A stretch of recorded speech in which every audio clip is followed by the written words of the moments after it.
The winter of 2022 hit Seacliff Cove like a sledgehammer, bringing with it the kind of storms that had locals boarding up windows and tourists cancelling reservations.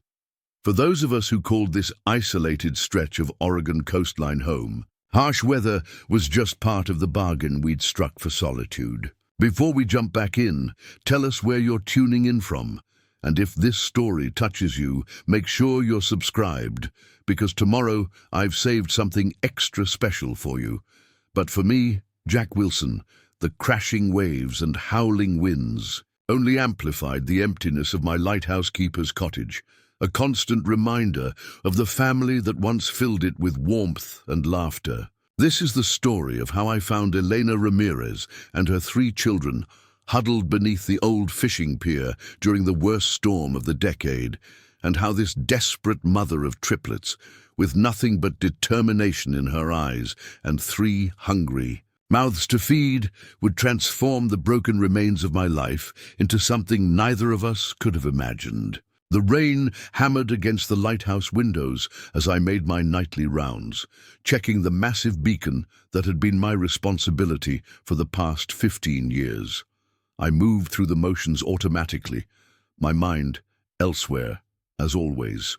3 years had passed since I lost Sarah and our son Michael in the car accident, but the pain remained as fresh as yesterday, a constant companion I'd grown accustomed to, like the perpetual sound of waves against the cliffs. I'd taken the lighthouse keeper position when Sarah and I were newlyweds, enchanted by the romance of it all.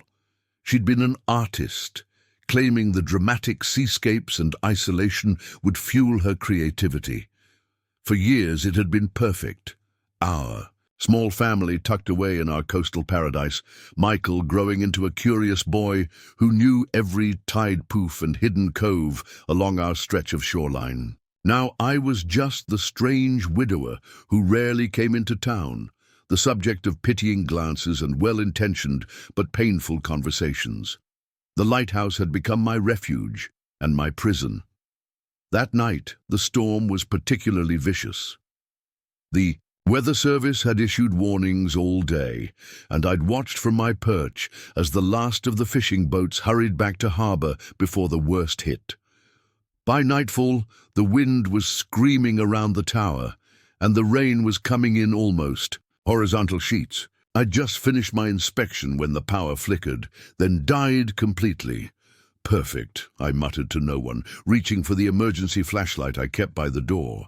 The backup generator kicked in automatically, ensuring the beacon would continue its faithful rotation, a sailor's lifeline in the tempest. I made my way down the spiral staircase, the beam of my flashlight bouncing off the familiar walls. I needed to check the generator, make sure it was running properly. The last thing I needed was for it to fail during the worst storm of the year.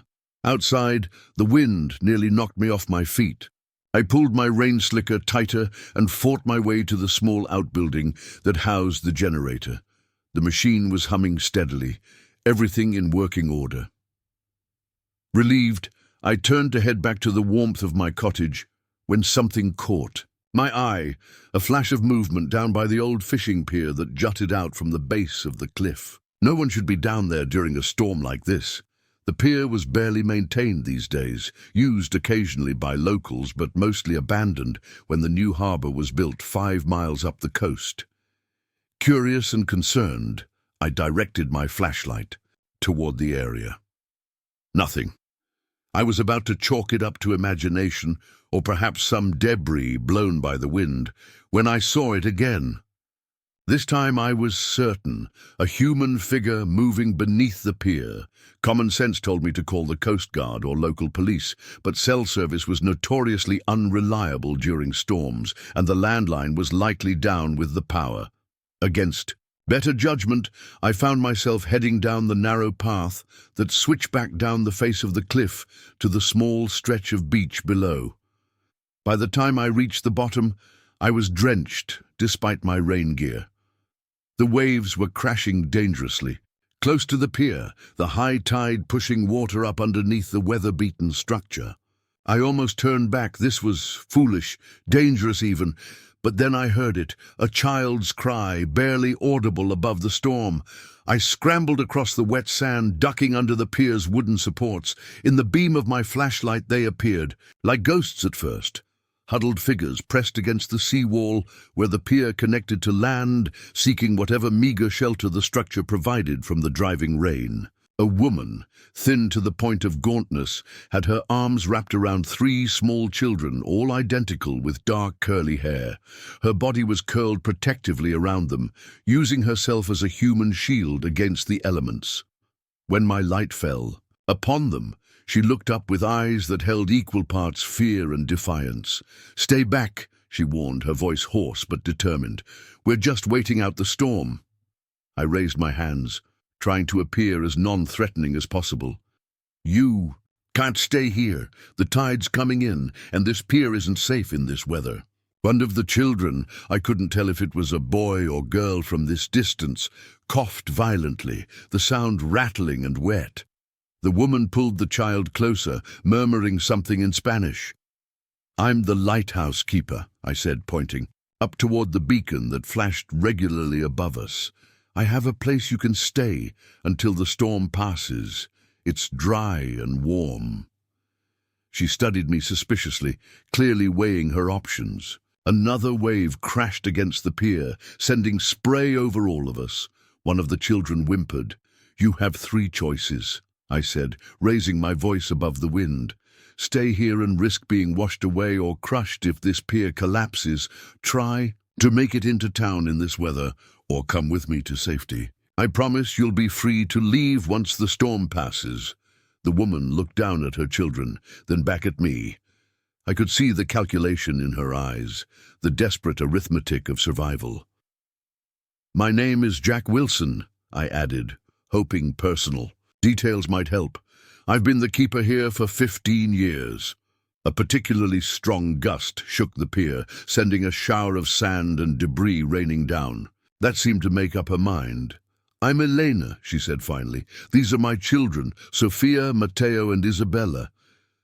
As if on cue, all 3 children looked up at me with identical dark eyes in identical small faces.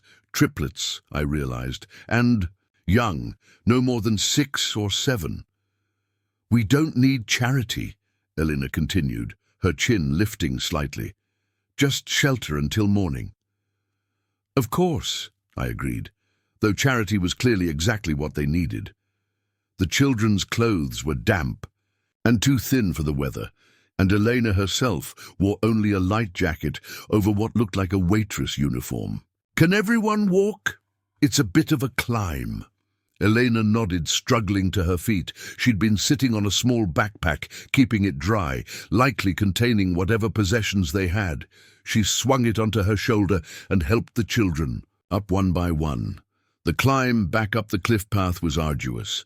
The rain made the path slippery, and the wind threatened to push us off the narrow trail with each gust.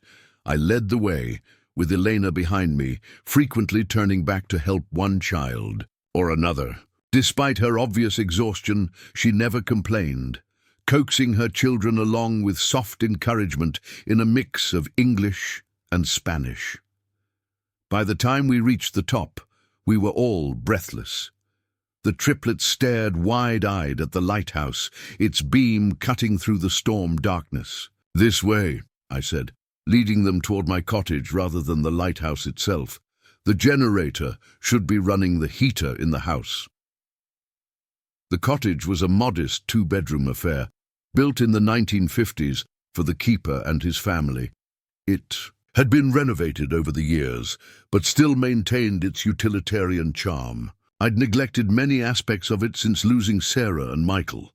The garden was overgrown, repairs went undone, but it was solid, warm, and dry. I unlocked the door and ushered them inside, suddenly acutely aware of the state of my home. Dishes were piled in the sink, books and papers scattered across every surface, dust gathering in corners Sarah would never have tolerated. The guests didn't seem to notice or care. They were simply grateful to be out of the storm. "The bathroom is down the hall if you want to dry off," I said awkwardly, hunting for clean towels in the linen closet. "I'll see what I can find for you to change into." Elena accepted the towels with murmured thanks and led the children to the bathroom. I heard the door close, followed by quiet conversation and the sounds of wet clothes being peeled off. I stood in the middle of my living room, suddenly overwhelmed by the presence of strangers in my sanctuary. What was I thinking? Bringing a woman and 3 children into my home. I'd barely spoken to anyone in months, preferring the solitude of my grief. Now my space was invaded by 4 people with unknown troubles of their own. I was considering these complications when I realized they would need food. Preparing and narrating this story took us a lot of time, so if you are enjoying it, subscribe to our channel. It means a lot to us. Now back to the story. I made my way to the kitchen and began opening cabinets, taking stock of what I had. The pantry was reasonably well stocked. Living miles from the nearest grocery store necessitated keeping supplies on hand, but I hadn't prepared for feeding 4 extra people. I put on a pot of soup, adding extra vegetables and pasta to stretch it. As it heated, I found some bread that wasn't too stale and sliced it for toasting. The simple domestic acts felt foreign after so long of just going through the motions of survival. Elena emerged from the bathroom, her hair damp but her clothes still the same. She had apparently used the towels for the children first. The triplets were wrapped in towels too large for them, their wet clothes bundled in their mother's arms. "I can put those in the dryer," I offered, nodding to the clothes. "We don't have anything else to wear," she said, a hint of embarrassment coloring her voice. "I might have something," I replied, heading to the second bedroom, Michael's room, untouched since the accident. I hesitated at the door, hand on the knob. I hadn't entered this room in months, preserving it like a shrine. But these children needed dry clothes, and Michael's things were just sitting there, unused. Taking a deep breath, I pushed the door open. The room smelled musty from disuse, but otherwise remained exactly as my son had left it. Model ships on. The shelves, a half-completed puzzle on the desk. Clothes spilling from the partially open dresser drawers. Michael had been 8 when he died. A bit older than the triplets appeared to be, but his clothes might work. I pulled out sweatpants with drawstring waists, t-shirts and hooded sweatshirts, my hands shaking slightly as I touched the fabrics. For Elena, I went to my room and found an old sweatsuit of Sarah's that I hadn't been able to donate with the rest of her things. When I returned to the living room, the triplets were sitting in a row on the edge of my couch, still wrapped in towels, looking simultaneously exhausted and alert. Their eyes tracked me warily, yet with the undeniable curiosity of children. "These might be a bit big," I said, placing the clothes on the coffee table, "but they're dry." Elena looked at the children's clothes, then at the women's sweatsuit, understanding dawning in her eyes. "These belong to your family," she said softly. It wasn't a question. I nodded, not trusting myself to speak. "We can't—" "Please," I interrupted. "They're not doing anyone any good sitting in drawers." She studied my face for a moment, then nodded. "Thank you. We'll change quickly." While they took turns changing in the bathroom, I set the small dining table with bowls and spoons, actual place settings, not the single bowl I'd been eating out of for months. I found some juice in the refrigerator that was still good and poured small glasses for the children. When they returned to the kitchen, I almost didn't recognize them. Cleaned up and in dry clothes, the triplets looked less like bedraggled waifs and more like ordinary children, albeit thin and tired. Elena swam in Sarah's sweatsuit, but at least she was dry. She had tied her long dark hair back with what looked like a shoelace, emphasizing her pronounced cheekbones and large eyes. "Something smells good," one of the girls, Sophia or Isabella. "I couldn't tell them apart yet," said hopefully. "Just soup," I replied, embarrassed by how my heart lifted at the simple compliment. "Nothing special." "We appreciate it very much," Elena said, helping the children into chairs at the table. I served the soup and bread, then stood awkwardly, unsure whether to join them or give them privacy. Elena solved my dilemma by pointing to the empty chair. "Please, it's your home. Sit." I sat, watching with a mixture of sadness and satisfaction as the family attacked the simple meal with evident hunger. The children ate with the focused intensity that spoke of missed meals, though they remembered their manners, using spoons carefully and murmuring, "Thank you," when I offered seconds. "How long have you been out there?" I asked finally, when the edge had been taken off their hunger. Elena's eyes flicked to the children, then back to me. "Just today. We were trying to reach the bus station in town, but the storm caught us and we got lost on the coastal path." I didn't believe her, not entirely. The children's hunger, the single backpack, the waitress uniform Elena wore under her jacket, these spoke of longer hardship than a single day's misadventure. "The bus station is 10 miles from here," I said neutrally. "That's a long walk, especially with 3 children." "We're strong walkers," she replied, her gaze challenging me to press further. I decided not to, at least not in front of the children. "Well, you're welcome to stay until the storm passes. Might be a couple of days, according to the forecast. The guest room has a double bed where you and the girls can sleep. Mateo can take the couch." "We couldn't impose," Elena began. "It's no imposition," I cut in. "It's just sitting empty otherwise." After dinner, the children's exhaustion caught up with them. Their eyelids drooped as they helped clear the table. Elena clearly insisted on them helping, despite my protests, and by 8 o'clock all 3 were falling asleep where they sat. I showed them to the guest room, which was dusty but serviceable. Elena tucked the girls into the bed, then set up a makeshift bed of blankets on the floor for Mateo. "I'll take the floor," she insisted when I objected. "Mateo kicks in his sleep." I didn't argue, recognizing the pride that kept her from accepting too much. I left them to settle in, returning to my spot in the living room armchair where I'd spent countless evenings since the accident, usually with a book I barely read or the TV playing shows I never really watched. But tonight, I found myself listening to the unaccustomed sounds of other people in my home. Soft whispers, the creak of the bed, a child's muffled cough. The storm continued to rage outside, but for the first time in years, the cottage didn't feel empty. I must have dozed off in the chair because I woke with a start to the sound of movement in the kitchen. My watch showed it was just past midnight. I rose stiffly and padded to the doorway. Elena stood at the sink, washing dishes by the light of a single battery-powered lantern. She'd already cleaned most of the disaster I'd left, stacking everything neatly on the drying rack. "You don't have to do that," I said quietly, startling her. She jumped slightly, then turned. "I couldn't sleep and I wanted to repay your kindness somehow. By doing my week's worth of neglected dishes in the dark." A small smile touched her lips. It gave me something to do besides worry. I stepped into the kitchen, reaching for a dish towel. "I'll dry."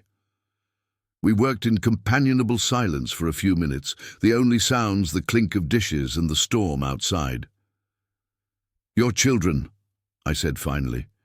"They seem well behaved." "They've had to grow up faster than I would have liked," Elena replied, her voice soft but edged with something hard, determination or perhaps regret. "Triplets must be challenging." She gave a short, tired laugh. "You have no idea." "Actually, I might," I found myself saying. "My son, he was high energy enough to count for 3. I hadn't meant to bring up Michael, but somehow in the dim light of the kitchen, with this stranger who asked nothing of me but temporary shelter, the words slipped out. Elena handed me another clean plate. "How old is he?" "He was 8. I kept my voice even with practiced control. "He and my wife died 3 years ago. Car accident on Highway 101 during a storm, not unlike this one." Her hands stilled in the soapy water. "I'm sorry." The simple words held no pity, no awkward attempt at comfort, just acknowledgement of a shared understanding of loss. I found myself inexplicably grateful. "The clothes," she said after a moment. "They were his."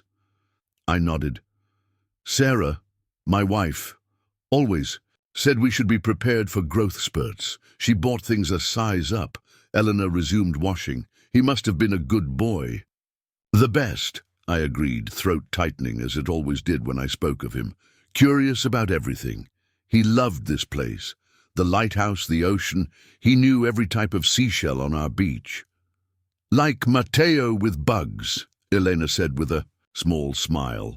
"He can identify every insect we come across, drives his sisters crazy." This simple comparison, this linking of my son with hers, hit me with unexpected force. I turned away, ostensibly to put away a stack of plates, but really to compose myself.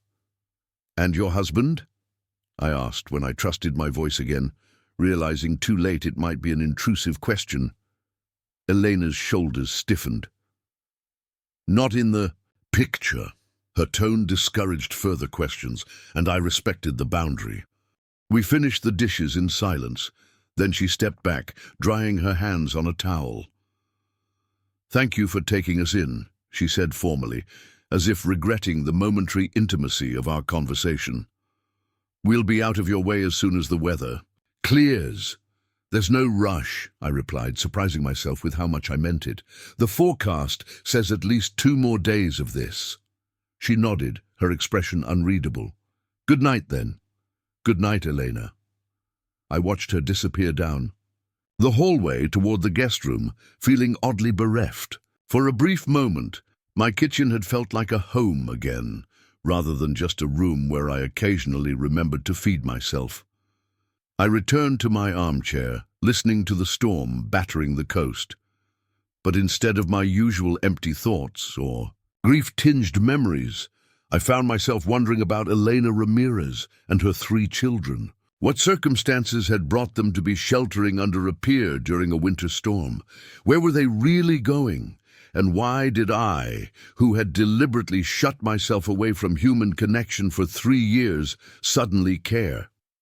Sleep eluded me. For hours, as these questions circled my mind, accompanied by the relentless rhythm of rain against the windows and the distant faithful rotation of the lighthouse beam outside. Morning arrived with marginally lessened fury from the storm.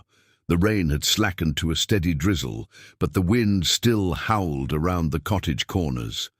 I'd finally fallen asleep in my chair around dawn and woke to the unfamiliar sound of children's whispers. The triplets were in my living room, having an intense but hushed conversation as they examined the bookshelves. They froze when they noticed me watching, their identical faces showing varying degrees of guilt. "Good morning," I said, voice rough, from sleep. "Mama said not to wake you," one of the girls said. "I'm Sophia."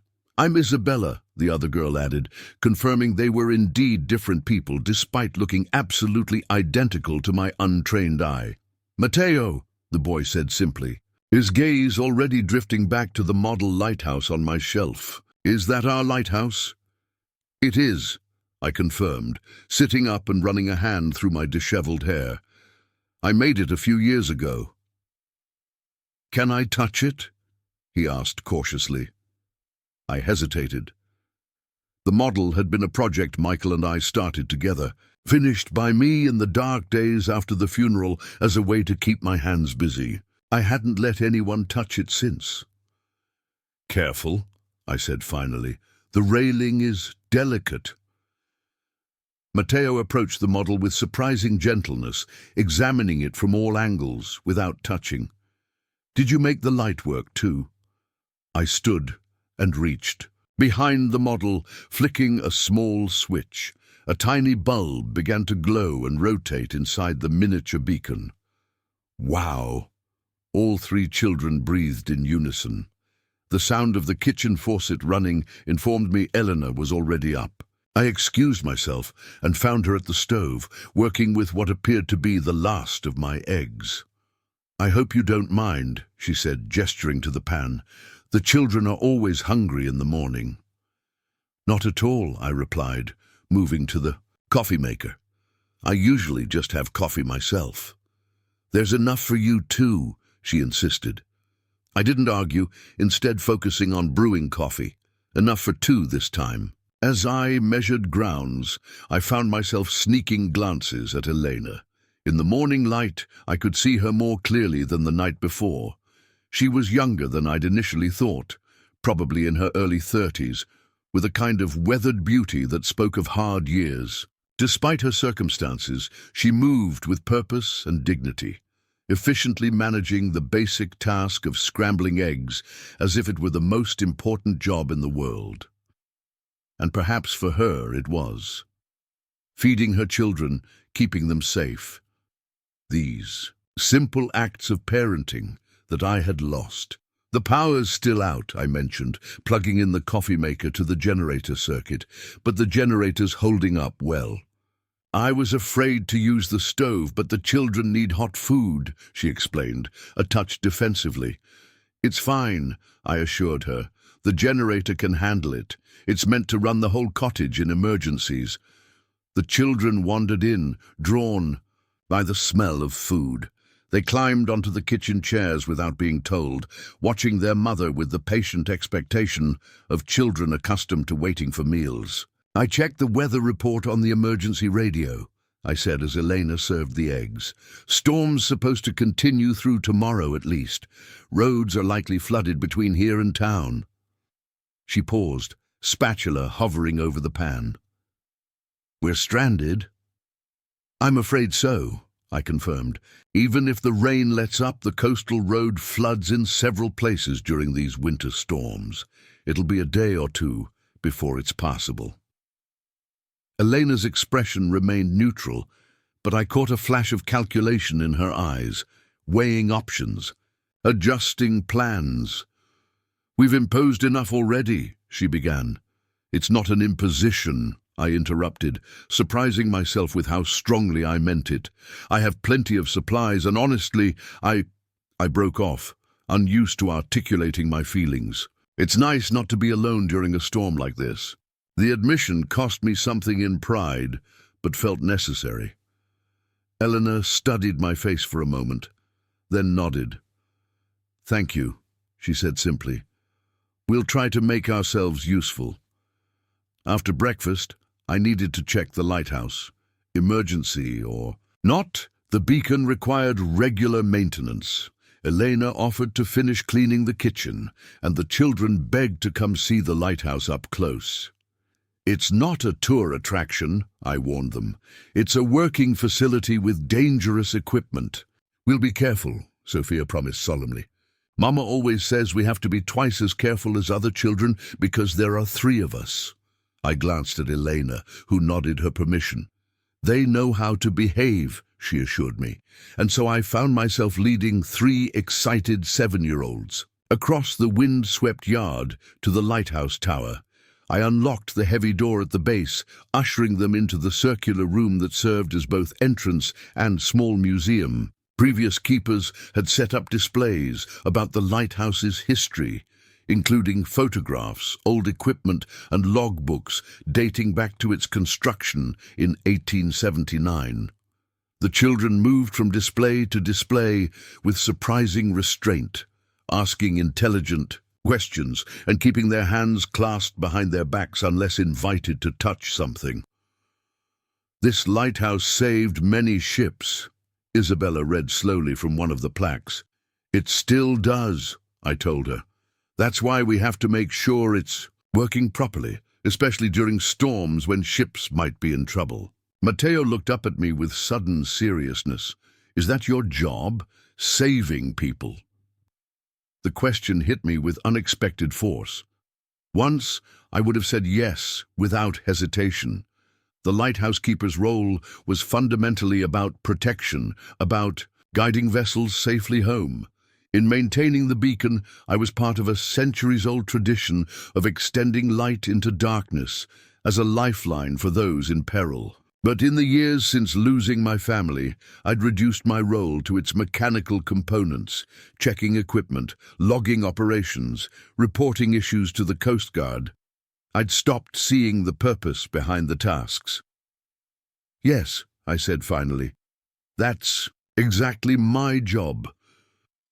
We climbed the spiral staircase to the top, the children counting steps aloud until they lost track somewhere after 100. At the lantern room, they gasped at the massive Fresnel lens, the prisms catching what little daylight filtered through the storm clouds and transforming it into rainbows that danced across the walls. "It's like magic," Sophia whispered. "It's science," Matteo corrected. "The glass bends the light. Science is magic that follows rules," I found myself saying. Something Sarah used to tell Michael when he was in his why phase, questioning everything around him. I showed them how the lens rotated, creating the distinctive pattern of flashes that identified this particular lighthouse to ships at sea. I explained the backup systems, the maintenance schedules, the logbooks where I recorded everything from weather conditions to passing vessels. The children absorbed it all, asking questions that revealed both their intelligence and their different personalities. Sophia wanted to know about the ships and the people on them. Isabella asked about the history and the keepers who came before me. And Matteo focused on the mechanical aspects, fascinated by how everything worked together. When we returned to the cottage, Elena was finishing up the kitchen, the counters cleaner than they'd been in months. She looked up with a small smile as the children burst in, talking over each other in their excitement to tell her about the lighthouse. "Mr. Jack showed us everything," Isabella exclaimed. "The light is as big as a car," Matteo added, "and we counted 146 steps," Sophia concluded triumphantly. 167, I corrected gently. "You started skipping numbers after 100. Elena laughed, the first real laugh I'd heard from her, warm and genuine. "Thank you for showing them. They love learning new things." "They're good students," I said honestly, "very respectful of the equipment." A look passed between mother and children, pride mixed with something like relief, as if my approval confirmed something important to them. The rest of the day passed in a surprisingly comfortable routine. The storm continued unabated, keeping us all indoors.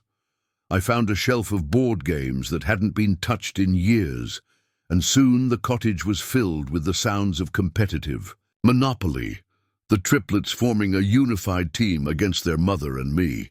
In the afternoon, Elena insisted on taking inventory of my pantry and planning meals to stretch the supplies efficiently. I was simultaneously impressed by her resourcefulness and concerned by how practiced she seemed at making a little food. Go a long way. "Were you a chef before?"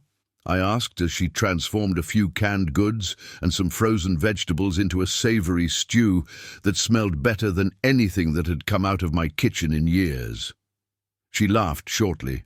"No, just a mother of 3 on a tight budget. You learn to be creative." The evasion was subtle but clear. Elena Ramirez was a woman with secrets, carefully drawing boundaries around certain topics.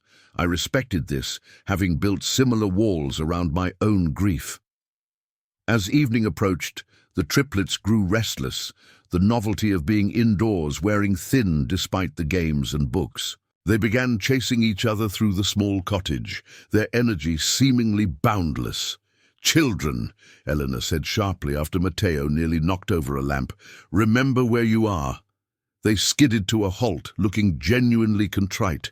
"Sorry, Mama, sorry, Mr. Jack. No harm done," I assured them, though I was secretly relieved at Elena's intervention. The rambunctious play had been stirring uncomfortable memories of similar chases through these same rooms, of Sarah's calls for calm, of Michael's boundless energy. "They need to burn off energy," Elena said apologetically. At home they would be outside most of the day. Home. The word hung in the air, loaded with unasked questions. "I might have something that would help," I said, getting up and heading to the hall closet where I stored rarely used items. After some digging, I found what I was looking for, a small portable basketball hoop designed for indoor use, complete with a foam ball. It had been a Christmas gift for Michael the year before the accident, used enthusiastically for a few months, and then forgotten as he moved on to other interests. The triplets' eyes lit up when I brought it into the living room. "Can we really play with it?" Sophia asked. "As long as you're careful of the windows and lamps," I stipulated, "and take turns." They readily agreed, and soon the cottage was filled with the sounds of their game, competitive but good-natured, with Elena occasionally serving as referee when disputes arose over whose turn it was or whether a shot actually went in. I sat in my armchair, watching them play in the space that had been silent for so long. The familiar ache of loss was there. It was always there. But alongside it grew something unexpected, a warm, tentative sense of rightness in the chaos. This was what the cottage had been built for: family, laughter, life. Later, after the children were in bed, Elena and I sat at the kitchen table with mugs of tea, listening to the storm that showed no signs of abating. "Thank you for the basketball," she said softly. "It was exactly what they needed." I shrugged. It was just gathering dust. She studied me over the rim of her mug. "Jack," she said, using my first name for the first time, "why did you really help us? You could have called the police or the Coast Guard. Most people would have." The question caught me off guard with its directness. I stared into my tea, considering my answer. "I'm not sure," I admitted finally. "It seemed like the right thing to do." "The lighthouse keeper," she said thoughtfully. "Saving people is your job." I looked up, surprised to hear my own words from earlier echoed back to me. "The children told you that?" She nodded. "They were very impressed by you and your important job." "I haven't felt important in a long time," I confessed, the words escaping before I could reconsider them. Elena's expression softened. "Loss has a way of making everything seem meaningless. After my husband died—" She stopped abruptly, as if she'd said more than she intended. "I thought he wasn't in the picture," I said carefully. She sighed, running a finger around the rim of her mug. "He's not. He died when the triplets were 2. Cancer. I'm sorry." "He was a good man," she continued, her voice distant. "A construction worker. We had a nice life in Arizona, health insurance through his job. When he got sick, the insurance covered most of it, but there were still bills. After he was gone, I couldn't keep up with everything on my own." I remained silent, sensing she needed to tell this story at her own pace. "I tried everything," she continued.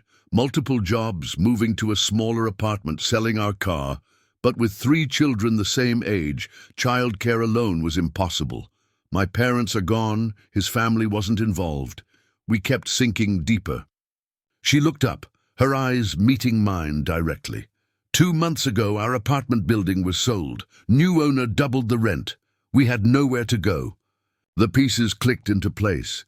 Their single backpack, the waitress uniform, her hollow-cheeked children. "You've been homeless," I said softly. Elena flinched at the word, but nodded. "We stayed in shelters at first, but they're not set up for families. We lived in our car for a while, an old one I bought with our last savings, until it broke down beyond repair. Then we were truly on the streets." I thought of the triplets, so well-behaved and polite despite everything. "The children seem so adjusted," Elena supplied with a sad smile.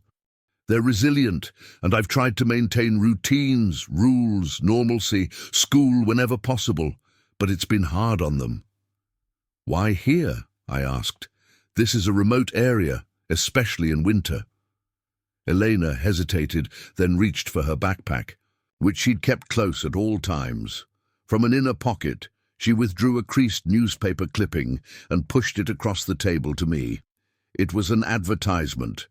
"Line cook and waitstaff needed." Year-round positions, housing available for the right candidate, the Harbor Restaurant, Seacliff Cove, Oregon.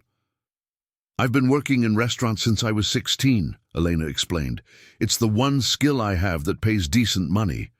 When I saw they offered housing, she shrugged. It seemed worth the bus fare to get here. So, you were heading to town for an interview? She nodded.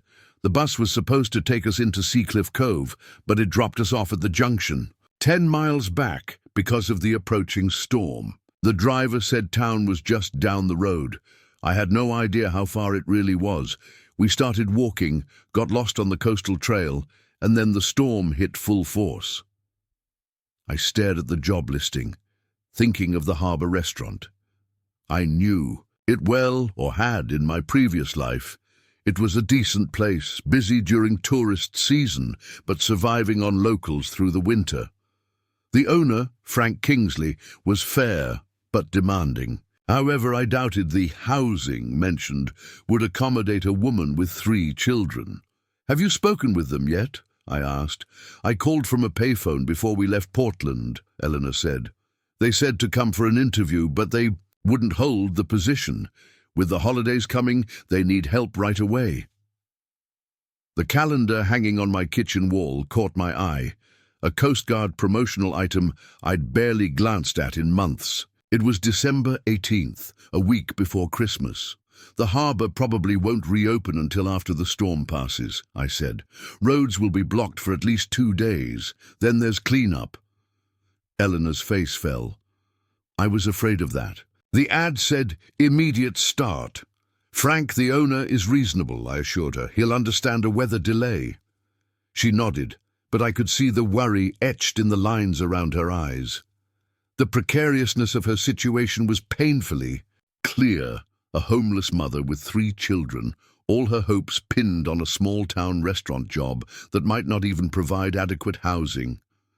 What will you do if the position doesn't work out? I asked gently. Elena's expression hardened. It has to work out. I have exactly $87 left. That's it. No more options. The finality in her voice struck me. I recognized it, the same grim determination that had carried me through the darkest days after Sarah and Michael's deaths, when continuing seemed impossible, but stopping was inconceivable. You should get some rest, I said finally, not knowing how to respond to such stark reality. We can figure things out tomorrow. Elena gathered her mug and rose, clearly ready to retreat from the vulnerability of our conversation. Good night, Jack. And thank you for everything. After she left, I sat alone at the kitchen table, listening to the storm and turning over our conversation in my mind. I thought about the triplets, so polite and curious despite their circumstances. I thought about Elena carrying the weight of her family's survival entirely on her shoulders, and I thought about my own hollow existence. These past 3 years, how I'd retreated from life into the safe, sterile routine of the lighthouse. The storm raged through the night and I slept fitfully, waking often to check that the generator was still running. By morning, the wind had subsided somewhat, but the rain continued steadily. The power remained out according to the emergency radio, and would likely stay that way for at least another day. I emerged from my bedroom to find the cottage already alive with activity. Elena was at the stove, cooking something that smelled like pancakes, though I couldn't imagine what she'd found to make them with. The triplets were carefully setting the table, working as a coordinated team. "Good morning," Sophia called when she spotted me. "We made breakfast." "We helped," Isabella corrected. "Mama made it." "I found the mix in the back of your pantry," Elena explained. "I hope that's okay. It's a little old, but still good." The box of pancake mix had been Sarah's purchase, I realized. She'd always made pancakes on Sunday mornings, a tradition I'd abandoned after losing her. The thought didn't sting as much as I expected. "Looks great," I said, taking a seat at the table. Matteo proudly delivered a stack of slightly misshapen but golden brown pancakes to my plate. I flipped 2 of them. he informed me importantly. "Best flipping I've ever seen," I assured him, drawing a wide grin. Breakfast was a lively affair, with the children chattering about their plans for the day. They seemed to have adjusted remarkably quickly to their temporary shelter, accepting the strange circumstances with the adaptability of youth. "I need to check the lighthouse again," I told Elena as we cleared the dishes. "The Coast Guard might try to radio in a status check if the storm continues." "Of course," she replied. "We'll keep busy here." "Actually," I hesitated, "would you and the kids like to come along? There's a supply delivery I need to inventory, and extra hands would help." Elena raised an eyebrow. "Are you sure? We don't want to interfere with your work." "It's not interference if I invite you," I pointed out. "Besides, the children seemed interested in the lighthouse." "Can we, Mama?" Matteo asked, having overheard. "Please." Elena relented with a smile. "All right, but you all must promise to follow Mr. Jack's instructions exactly. The lighthouse is not a playground." The children solemnly promised, and 20 minutes later we all trudged across the yard to the lighthouse, bundled against the rain in an assortment of my old weather gear. The triplets looked comical in adult-sized rain slickers, the hems dragging on the ground, and the sleeves rolled up multiple times, but they were dry, which was what mattered. Inside, I led them to the storeroom at the base of the tower. "The Coast Guard delivers supplies every month," I explained, pointing to the neatly stacked boxes. "Part of my job is to inventory everything and report back." "Like counting?" Sophia asked. "Exactly like counting," I agreed, "and checking that what's on the list matches what's in the boxes." I showed them the inventory sheet and demonstrated how to mark off items as we found them. The children took to the task with enthusiasm, calling out items as they uncovered them in the boxes. Light bulbs, 3 packages, radio batteries, first aid kit, while I checked them off the list. Elena worked alongside us, organizing the supplies on shelves as we unpacked them. She moved with efficient grace, asking occasional questions about where things belonged, but mostly figuring out the system on her own. It was strange how quickly we fell into a rhythm together, as if we'd been doing this for years rather than hours. The work, which normally took me the better part of a day to complete alone, was finished in under 2 hours, with all 5 of us helping. "You're pretty good at this," I told Elena, as she correctly sorted the specialized light bulb types without being told.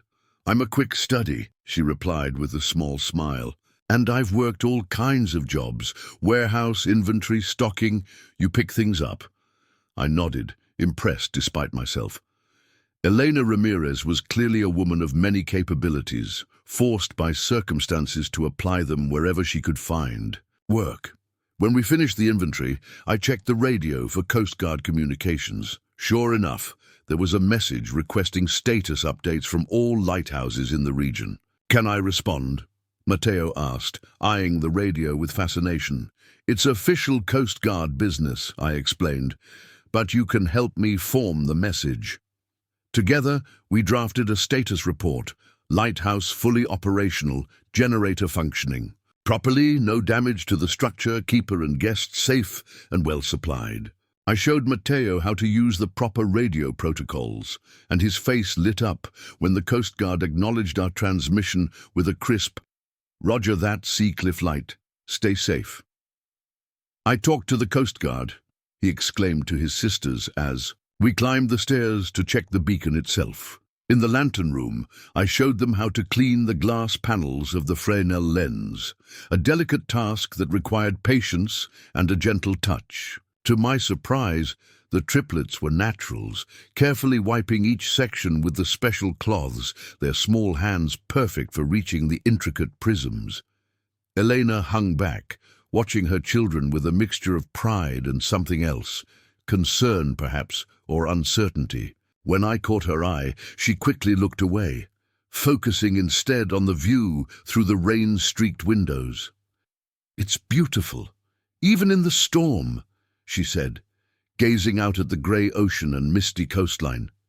It's always beautiful, I agreed, coming to stand beside her. Different moods, but always beautiful. How long have you been the keeper? She asked, eyes still on the horizon. 15 years, I replied. Sarah and I came here as newlyweds. It was supposed to be a temporary assignment, 2 years at most, but we fell in love with the place. When the Coast Guard offered me a permanent position, we couldn't imagine leaving. And now? Elena turned to face me. After losing them? The directness of her question caught me off guard. Most people tiptoed around my grief, offering platitudes or changing the subject. Now it's all I have left of them, I admitted. Every corner of this place holds a memory, but sometimes that's more curse than blessing. She nodded, understanding in her eyes. After Miguel died, my husband, I couldn't bear to leave our apartment. Everything reminded me of him, and it hurt, but it was also all I had. Then when we were evicted... She trailed off, her gaze returning to her children, who were carefully cleaning the last section of glass. Sometimes losing everything forces you to find something new. The simple wisdom of her words resonated deeply. I'd been clinging to memories, letting grief anchor me to the past, while life continued around me. What had that accomplished, except to leave me lonely and bitter? Before I could respond, Sophia called out, "All done, Mr. Jack. Is it clean enough?" I moved to inspect their work, grateful for the interruption before my emotions got the better of me. "Perfect job, all of you. The light will shine extra bright tonight thanks to your help." The children beamed with pride, and even Elena smiled, a genuine smile that softened the worry lines around her eyes and reminded me how young she really was. We spent the remainder of the day in comfortable productivity. I taught the triplets how to maintain the logbook, letting them take turns recording the weather conditions and the time of our radio check. They absorbed every detail with earnest attention, asking intelligent questions and treating the task with appropriate seriousness. Elena, meanwhile, explored the small museum section of the lighthouse, studying the photographs and artifacts from previous keepers. I found her examining a black and white photo from the 1920s, showing a keeper's family posed proudly before the tower. "They lived differently then," she remarked as I approached. "The whole family involved in keeping the light." It was a family occupation, I agreed. The keeper's wife and children were expected to help, especially if something happened to the keeper himself. A true family business. She traced the glass over the image of the children in the photograph. "Your job is the last of its kind, isn't it? Most lighthouses are automated now." "Most," I acknowledged. "Seacliff is one of the few that still requires a full-time keeper. The automation equipment would be too expensive to install, given the lighthouse's historic status and unique lens system. The Coast Guard reviews it every few years, but so far I've kept my job." "Lucky for us," Elena said softly. "If the lighthouse had been automated, we might still be under that pier." The thought was sobering. If I hadn't been here, if I hadn't seen that movement by the pier, if I hadn't investigated, 3 children and their mother might have faced grave danger in the storm. "I'm glad I was here," I said simply. That evening, after a dinner of canned stew enhanced by Elena's mysterious ability to make simple food taste extraordinary, we gathered in the living room. The storm had diminished to a steady rain, but the wind had died down considerably. "Will the roads be clear tomorrow?" Elena asked, as the children played a quiet game of cards on the floor. "Possibly," I replied, "though there's likely some damage. It might take a day or 2 for crews to clear everything." She nodded, chewing her lip thoughtfully. "I should call the restaurant as soon as phone service is restored. Make sure the position is still available." "I'm sure it will be," I reassured her, though I wasn't entirely convinced. Small businesses in tourist towns operated on tight margins. If the harbor had found someone else in the meantime, they might not wait for Elena. As if reading my thoughts, she added, "If it doesn't work out, I'll find something else. There must be other restaurants in the area." "There are a few," I said, "but housing is the bigger challenge. Seacliff Cove is small, and affordable rentals are scarce, especially for a family of 4. Elena's shoulders tensed. "We'll manage. We always do." I wanted to offer reassurance, but empty promises seemed worse than silence. Instead, I asked, "What about other family? Is there anyone who could help temporarily?" She shook her head. "My parents died years ago. Miguel's family is in Mexico and barely getting by themselves. We're on our own." "What about social services?" I suggested cautiously, afraid of offending her pride, but concerned for her situation. "I've tried," Elena said flatly. "The systems are overwhelmed. Waiting lists for housing assistance are years long. Emergency shelters are temporary at best, and most won't take a single mother with 3 children. Not enough space, they say. As for other benefits..." She glanced at the children to ensure they weren't listening closely. "Everything requires an address. You can't get help when you're completely homeless because you can't receive mail or have caseworkers visit. It's a perfect trap." Her bitter frustration was palpable, and I found myself ashamed of my ignorance. I'd assumed safety nets existed for situations exactly like hers, but the reality she described was far bleaker. "I'm sorry," I said inadequately. "I didn't realize." Elena's expression softened. "Most people don't, unless they've experienced it. That's why this job is so important. It's not just work, it's our chance to start over, to have an address again, to become visible in the system." I nodded, understanding now why she'd risked a dangerous journey with 3 children on the slim promise of a restaurant job. It wasn't just employment she sought, it was legitimacy, a foothold in a world that had pushed her family to the margins.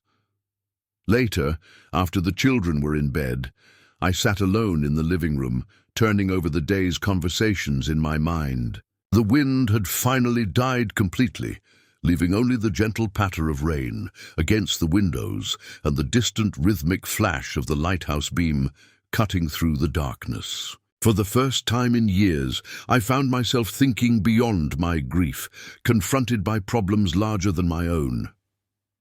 Elena and her children had forced me to look outward, to recognize that life, with all its complexities and challenges, had continued. While I retreated into isolation, I thought about the harbour restaurant, about Frank Kingsley and his housing available offer. I knew Frank casually, had known him better in the days when Sarah and I occasionally dined there.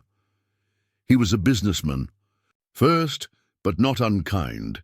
Still, I doubted his housing arrangement would accommodate a family of 4. As I pondered these complications, a flicker of movement outside the window caught my attention. I rose, peering through the rain-streaked glass into the darkness. At first, I saw nothing, but then there it was again, a beam of light moving across the yard toward the lighthouse. Alarm shot through me. No one should be on the property, especially not during a storm, and this late at night.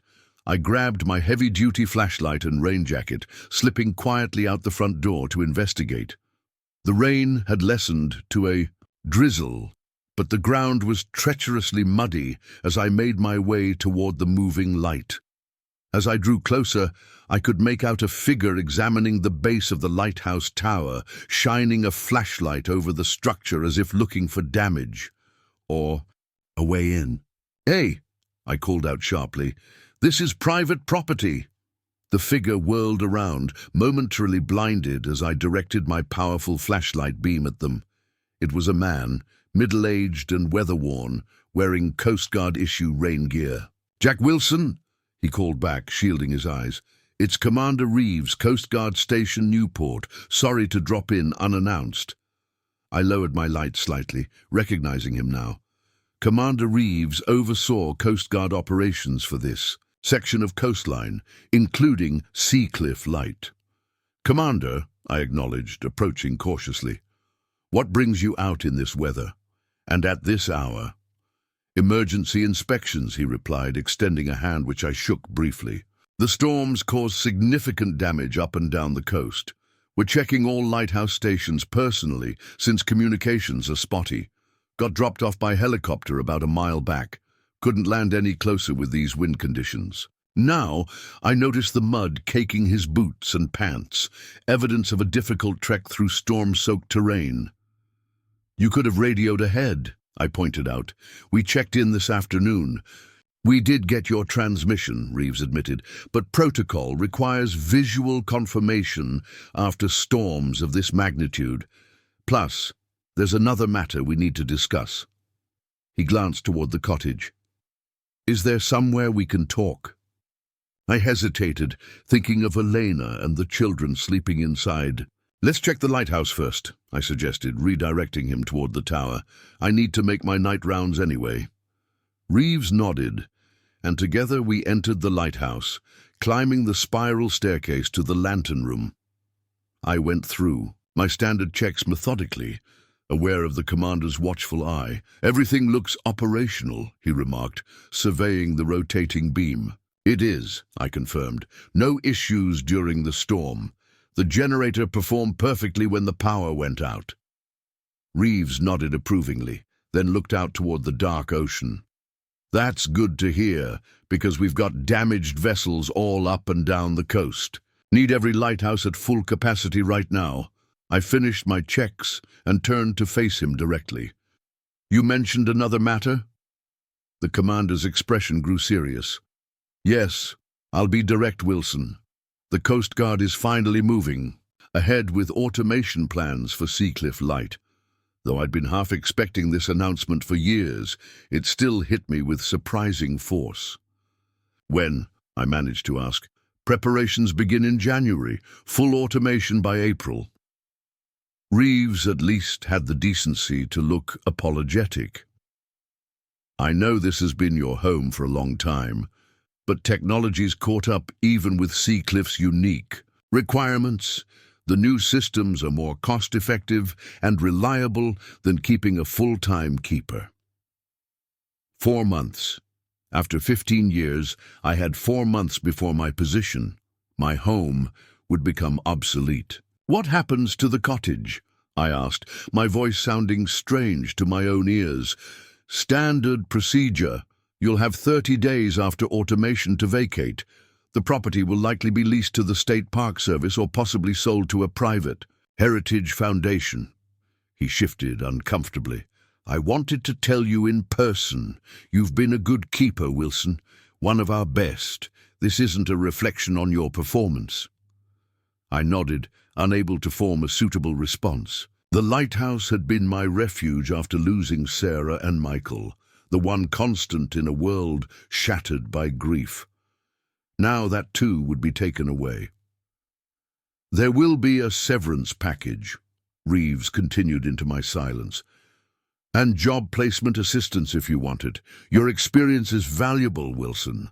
"Thank you for the advance notice," I said finally, falling back on formality to mask the turmoil beneath.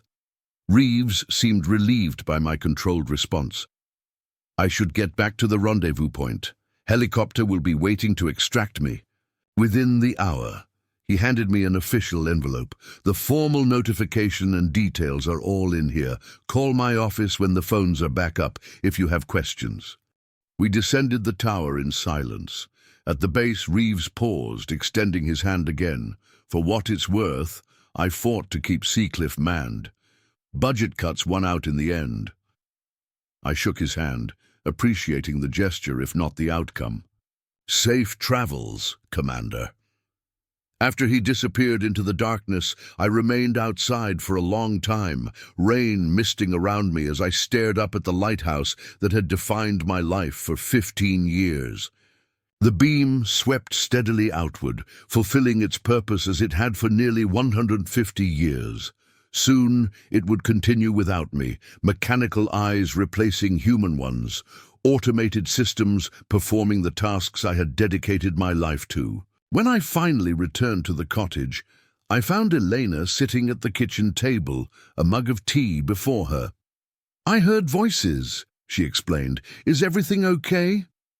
I hesitated, then placed the Coast Guard envelope on the table between us. "Not really. I just learned I'm being automated out of a job."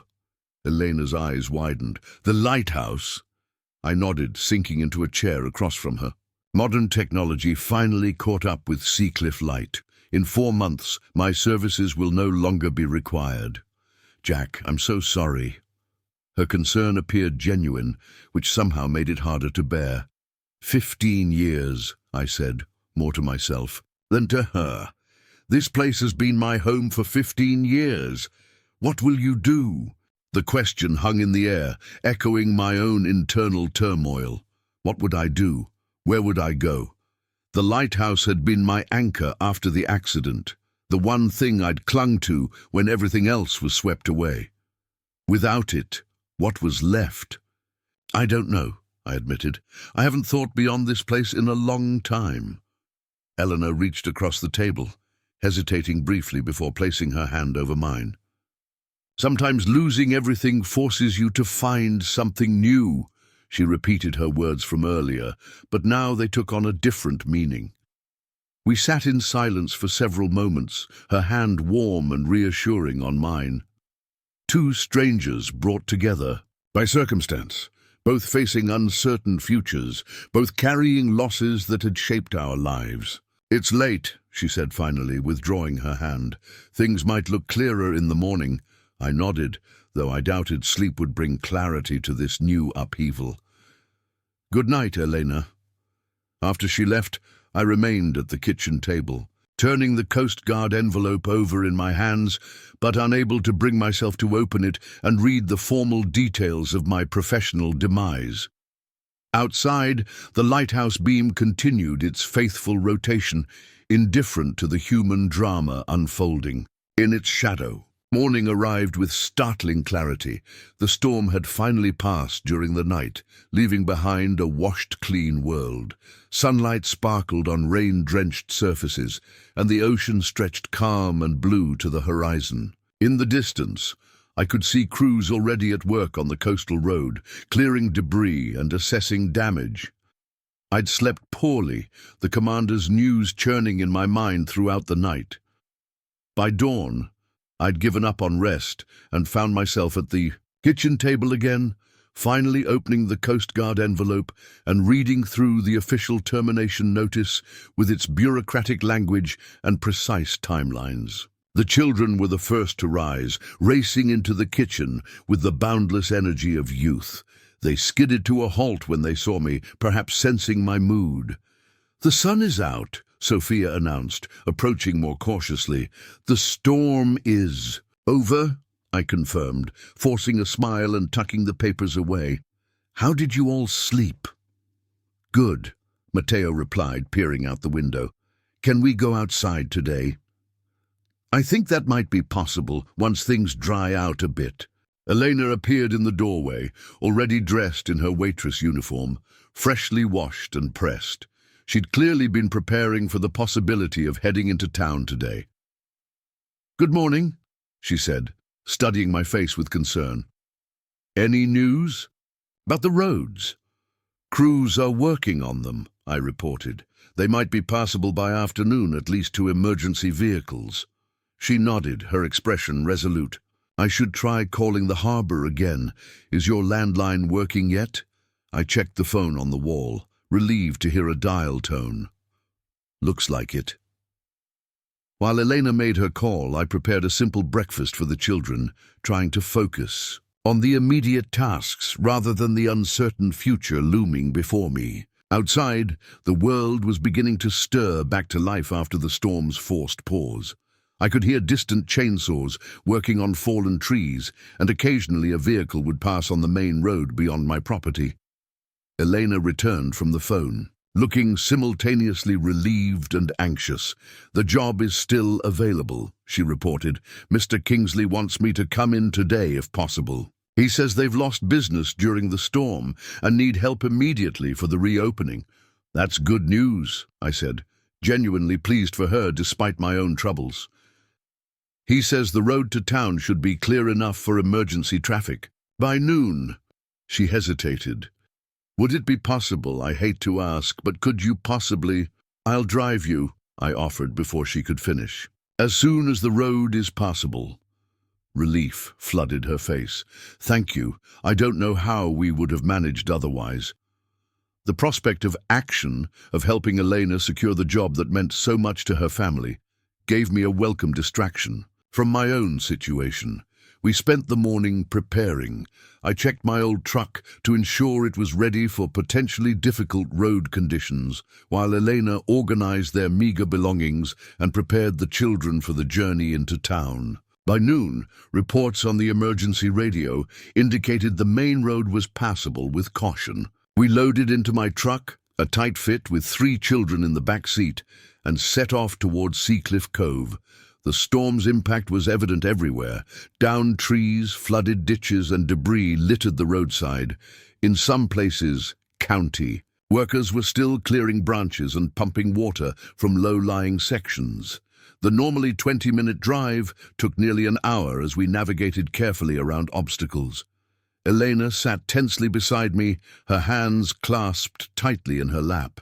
The triplets, by contrast, were excited by the adventure, pointing out storm damage and emergency vehicles with enthusiastic commentary.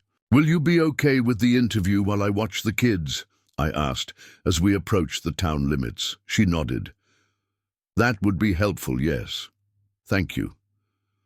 Seacliff Cove looked much as it always did after major storms, slightly battered but resilient. The harbour restaurant was situated on the town's main street, a 2-story building with the restaurant on the ground floor and what I presumed was the housing mentioned in the ad above. I parked nearby, and Elena took a deep breath, checking her appearance one last time in the visor mirror.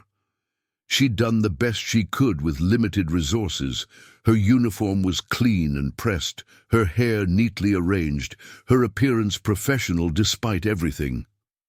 "You look great," I assured her. "Frank would be crazy not to hire you." She smiled nervously. "I hope you're right. This means everything to us." "Good luck," I said as she stepped out of the truck. "We'll be right here." "Thank you, Jack, for everything." Her gaze held mine for a moment longer than necessary. Then she straightened her shoulders and walked purposefully toward the restaurant entrance. After she disappeared inside, I turned to the triplets. "Who wants to explore the town while we wait for your mom?" 3 small faces lit up with excitement. After days confined indoors, the prospect of exploring was irresistible, even in a town as small as Seacliff Cove. "Can we go to the harbour?" Matteo asked eagerly. "And the toy store?" Isabella added. "Is there ice cream?" Sophia completed the triplet wish list. I laughed, their enthusiasm infectious. "We can walk down to the harbour, but just to look. The toy store might be closed after the storm, and ice cream might have to wait for another day." They clambered out of the truck, forming a line as I'd noticed they often did when venturing into new territory. I found myself automatically counting heads, 1, 2, 3, before locking the truck and leading them down the sidewalk toward the harbour. Seacliff Cove was a picturesque coastal town that had managed to retain its fishing village charm while accommodating the necessary tourist amenities. The main street was lined with small shops and cafes, most still closed due to power outages from the storm. A few business owners were visible inside, sweeping up water or taking inventory of any damage. The triplets took everything in with wide eyes, pointing out details adults might miss. A weather vane shaped like a mermaid atop the bookstore, colorful buoys strung as decoration outside the gift shop, a cat watching us suspiciously from a second-story window. "Is this where we're going to live?" Sophia asked, skipping alongside me. The innocent question caught me off guard. "Well, that depends on your mum's interview," I hedged. "But yes, If all goes well, you might be living in Seacliff Cove. It's pretty, Isabella decided, but smaller than Phoenix. Much smaller, I agreed. About 100-200 people live here year-round, more in summer when the tourists come. What's that? Matteo pointed to a brick building with a tower on top, set back on a small hill overlooking the town. That's the old schoolhouse, I told him. Built in 1910. Children still go to school there, kindergarten through 8th grade. All three, Triplets, studied the building with renewed interest. Would we go there? Sophia asked. I suppose you would, I realized. They'd need to enroll in school if they stayed, something Elena must have already considered. It's a good school, small classes. We continued toward the harbour, the children's questions coming non-stop. I found myself remembering details about the town I hadn't thought about in years. Which building used to be the post office before it moved, why the street names were all types of fish, which house belonged to the town's founder. You know a lot, Matteo observed, as I finished explaining why the harbour had 2 different breakwaters. I've lived here a long time, I replied, surprised by how easily the stories came back, how connected I still felt to this community, despite my years of isolation. The harbour itself was a hive of activity. Unlike the quiet main street, here people worked diligently to assess and repair storm damage. Fishing boats bobbed at their moorings, crews checking lines and equipment. The small Coast Guard station buzzed with personnel coming and going. We found a bench on the harbour promenade where we could watch the activity without being in the way. The Triplets, momentarily worn out from walking, sat quietly, taking in the sights and sounds of a working port. Those are fishing boats, I explained, pointing to the larger vessels. They go out for days at a time, catching salmon, halibut, crab. Depends on the season. Do they go out in storms? Isabella asked, her expression serious. No. Good captains know when to stay in port, I assured her. That's part of what the lighthouse is for, warning ships when conditions are dangerous. And your light helps them find the way home, Sophia added, clearly remembering our conversation from earlier. That's right, I agreed, unexpectedly touched by her understanding. Everyone needs a light to guide them home sometimes. The children nodded sagely, as if this made perfect sense. The simplicity of their worldview was refreshing. Lighthouses guide ships, homes provide shelter, families stay together. If only adult life maintained such clarity. After about an hour of exploration, we headed back toward the harbour restaurant. The Triplets were beginning to tire, and I worried about Elena.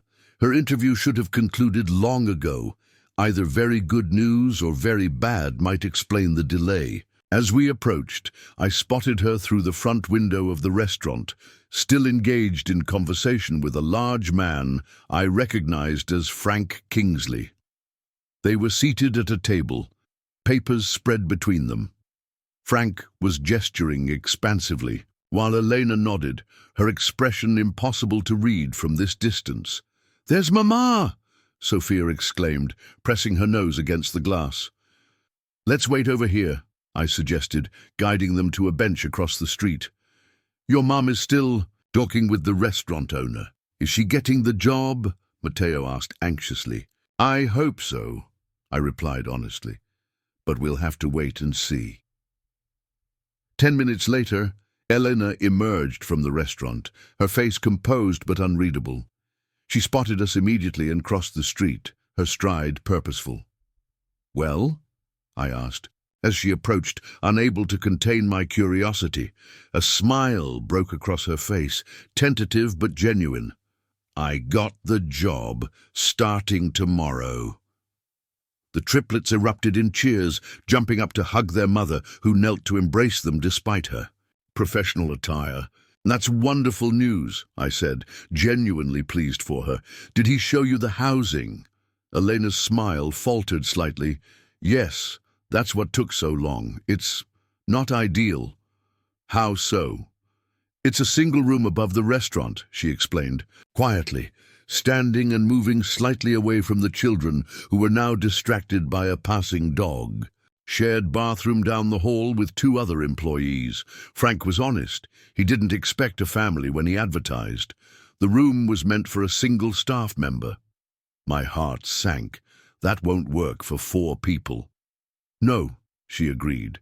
But the job pays well, better than I expected, and includes meals during shifts. Frank suggested I could save up for a few months and find something more suitable in town. But where will you stay until then? Elena sighed, running a hand through her carefully styled hair. That's the problem. There's nothing available. Right now, especially with my budget, the storm damaged some rental properties, making the housing shortage even worse. There's a motel on the edge of town that offers weekly rates, but... She trailed off, the calculations clearly running through her mind. But it would eat up everything you earn. I finished for her. She nodded, frustration evident in the set of her jaw. I can't afford to turn down the job, but I can't make housing appear out of nowhere either. The children had returned, sensing their mother's distress. They pressed against her, instinctively seeking and offering comfort in the way families do during difficult moments. "What's wrong, Mama?" Sophia asked, her earlier excitement replaced by concern. Elena forced a smile. "Nothing, sweetheart. Mama got the job. We just need to figure out where we're going to live." "Can't we stay with Mr. Jack?" Isabella asked innocently, looking up at me with hopeful eyes. The question hung in the air between us. Neither Elena nor I prepared to address it directly. The cottage had 2 bedrooms, mine and the guest room where they were currently staying. It was a temporary solution at best, and with my own future uncertain. "We've imposed on Mr. Jack's kindness enough," Elena said firmly, casting me an apologetic glance. "We'll figure something out." But as we stood there on the sidewalk, the December wind whipping around us and the triplets looking increasingly worried, I found myself considering the unthinkable. "Actually," I heard myself saying before I'd fully thought it through, "I might have a solution, temporary at least." Elena looked at me skeptically. "What kind of solution?" "I just learned yesterday that the lighthouse is being automated," I explained. "I have 4 months before I need to vacate the keeper's cottage. Until then, it's mine to use as I see fit." Understanding dawned in her eyes. "Jack, no. We couldn't." "Why not?" I pressed, warming to the idea as I spoke. "The guest room is sitting empty anyway. You'd have a place to stay while you save up and look for something permanent. The triplets would have stability." "I'd have." I hesitated, then admitted the truth. "I'd have company during a difficult transition. It might help all of us."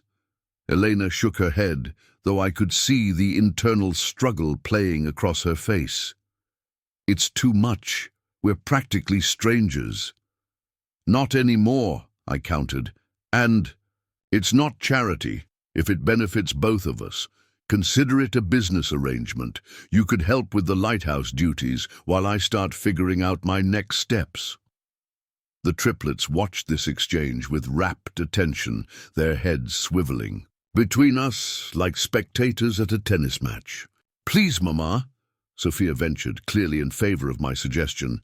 "Mr. Jack's house is nice, and I like the lighthouse." "Me too," Matteo added. "I want to help with the light." "And we can clean," Isabella contributed practically. "We're good at cleaning."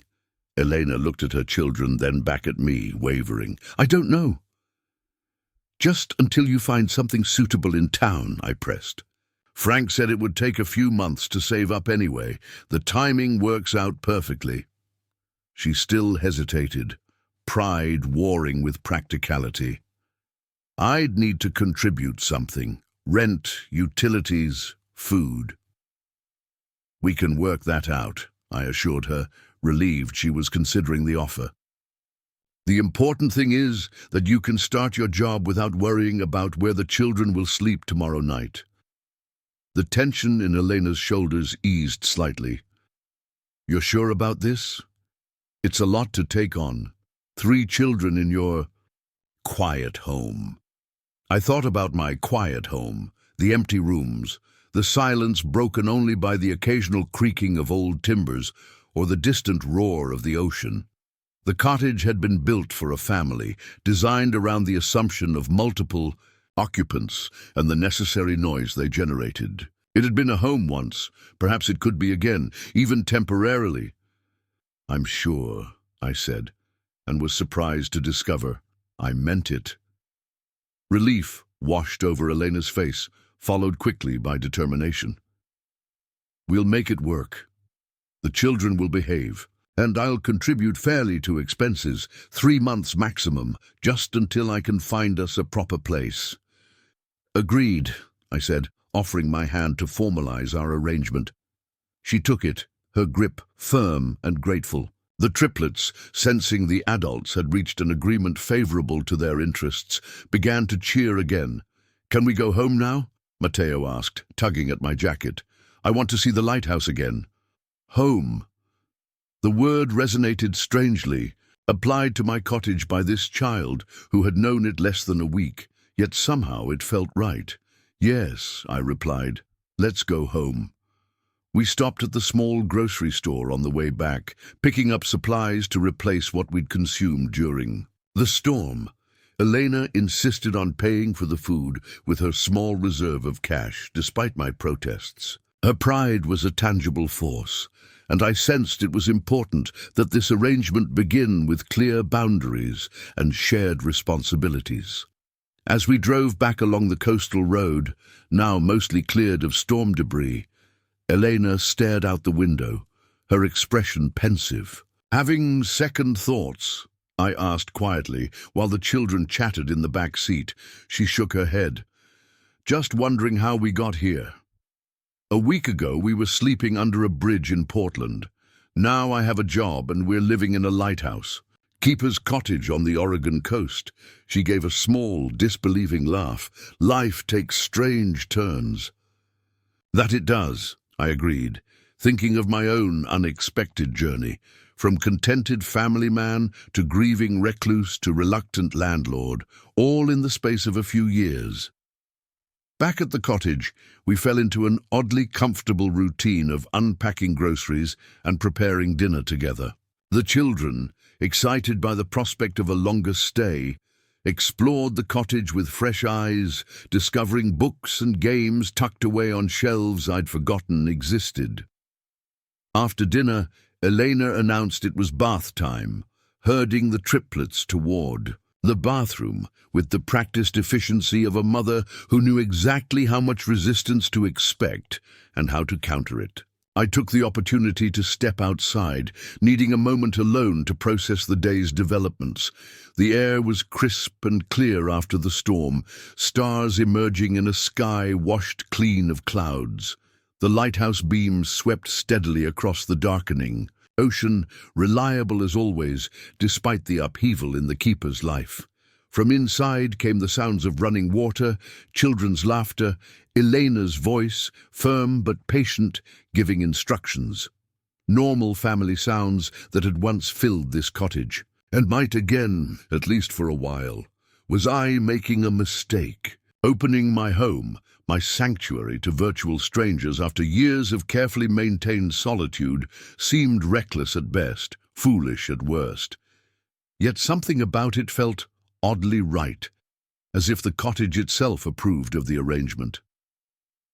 I walked to the edge of the cliff, gazing out at the vast Pacific. The decision was made. For better or worse, Elena and her children would be staying. The question now was what this meant for my own future, a future that had seemed perfectly clear in its emptiness just days ago, but now contained unexpected variables. The Coast Guard's automation plan loomed over everything. In 4 months, I would need to leave this place I'd called home for 15 years. The thought still sent a shiver of anxiety through me, but somehow it seemed less overwhelming than it had the night before. Perhaps having immediate concerns, helping Elena settle in, figuring out the logistics of shared living, provided a welcome distraction from the larger uncertainty. When I returned to the cottage, the children were in pajamas, their hair damp, from baths, engaged in a board game at the kitchen table. Elena was washing dishes, her sleeves rolled up, and an apron protecting her clothes. "You don't have to do that," I said, moving to help dry. "Partnership, remember?" She replied without looking up. "I cook, you clean, or vice versa, but we both contribute." I nodded, accepting the dish towel she handed me. We worked in companionable silence for a few minutes. The only sounds the splash of water, the clink of dishes, and the triplets' excited commentary on their game. "Thank you," Elena said finally, her voice low enough that the children couldn't hear. "I know this isn't what you signed up for when you found us under that pier." "I'm not sure what I signed up for," I admitted, "but this arrangement makes sense for now. It helps both of us." She glanced at me, her dark eyes searching. "Does it really? Help you, I mean?" The question deserved honest consideration. Did having Elena and her children here actually help me, or was I just telling myself that to justify an impulsive decision? "Yes," I said finally. "I think it does. This place has been too empty for too long."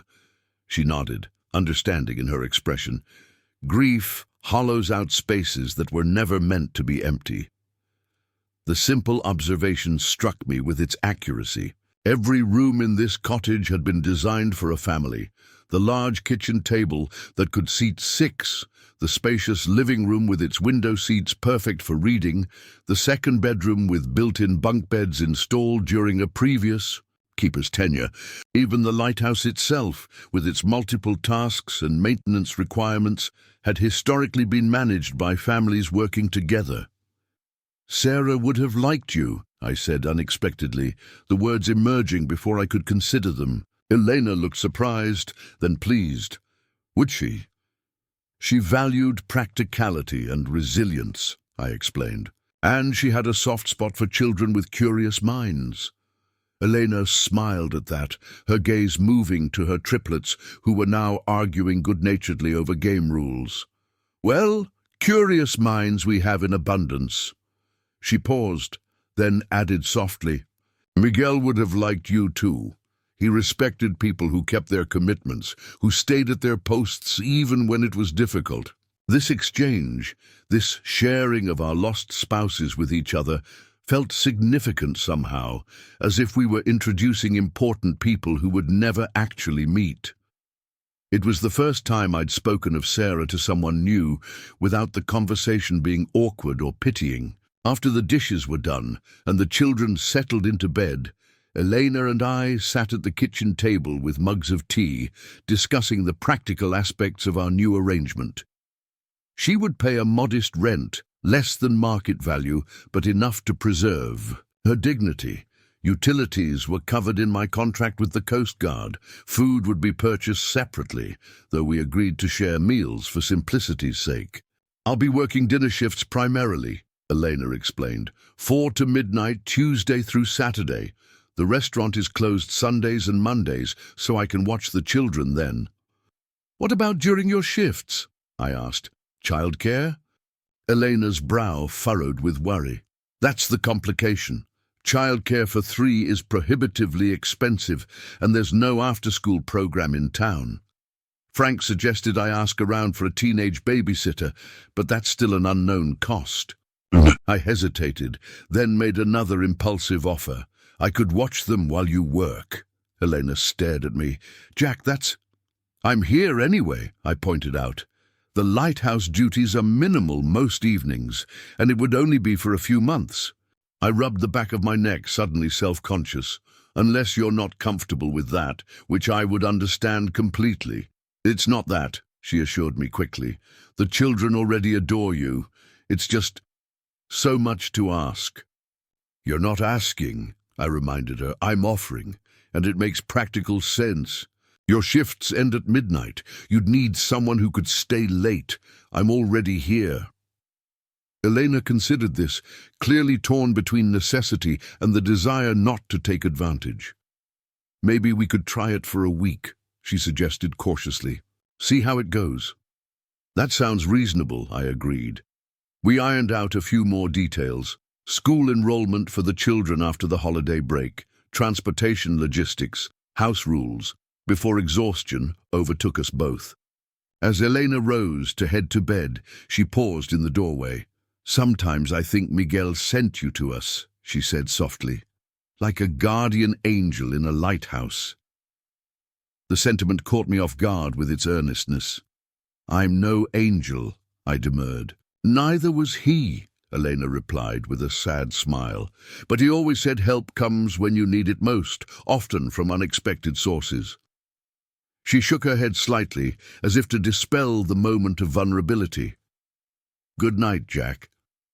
"Good night, Elena." Long after she'd gone, I remained at the kitchen table, turning over her words in my mind.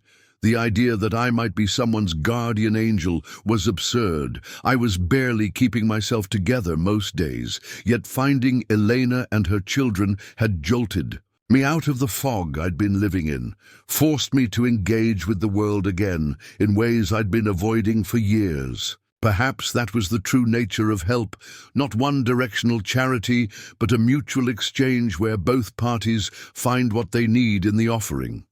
Elena needed shelter and stability for her family.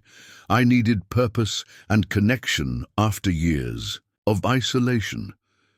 We were unlikely allies thrown together by circumstance, each filling a gap in the other's life. The next morning brought a flurry of activity as Elena prepared for her first day of work. She fretted over her uniform, her punctuality, her appearance, all the natural anxieties of someone for whom this job represented a critical lifeline. "You'll be fine," I assured her as she checked her reflection for the 5th time. "Frank seemed impressed with you yesterday." "It's been over a year since I worked in a proper restaurant," she worried, smoothing invisible wrinkles from her apron. "And I've never tended bar, which he mentioned might be part of my responsibilities." "You're a quick learner," I reminded her, "and Frank knows you're motivated to succeed." She nodded, drawing a deep breath to compose herself. "The children know to listen to you. Sophia sometimes tries to negotiate bedtime. Don't let her. Mateo needs to be reminded to drink water with dinner or he gets headaches." "Isabella." "Elena," I interrupted gently. "We'll be fine. Go succeed at your job. That's the best thing you can do for them now."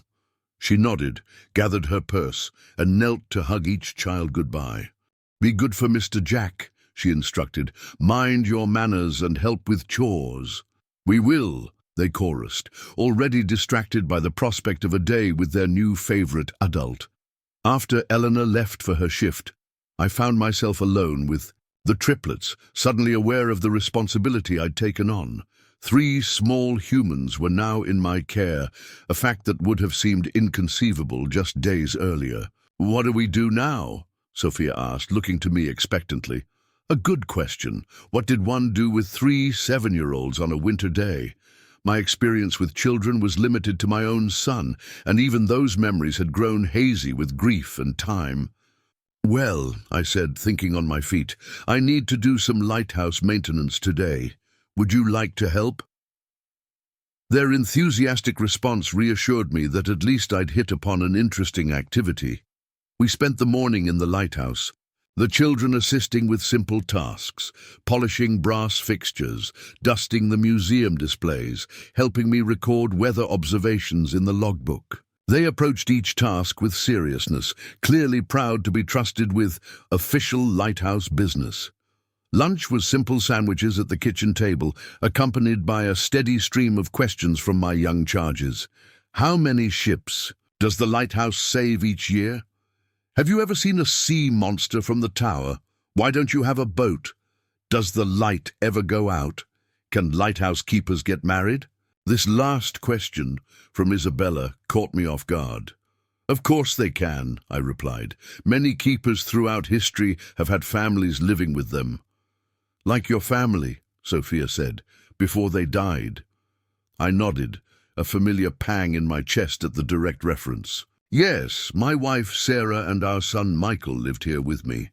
Mama says it's okay to talk about people who died, Matteo offered, so we don't forget them.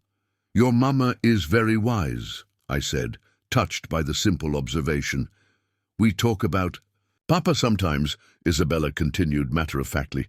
He liked baseball and tacos and singing silly songs. He sounds like a wonderful father, I said, recognizing the gift they were offering, this sharing of their own loss. He was, Sophia agreed solemnly. Just like you were a wonderful father to Michael. The simple statement, delivered with a child's straightforward certainty, nearly undid me. I had spent years doubting myself, wondering if I could have done something differently, if I should have been driving that rainy night instead of Sarah. To have this child declare me a wonderful father with such confidence was both healing and heartbreaking. Thank you, I managed, my voice rougher than intended. The triplets, sensing the emotional shift, changed the subject with the natural resilience of children, asking if we could go to the beach in the afternoon. Grateful for their intuitive kindness, I agreed, and soon we were bundled up against the December chill, heading down the cliff path to the small stretch of beach below the lighthouse. The storm had transformed the beach, washing away familiar patterns and depositing new treasures along the shoreline.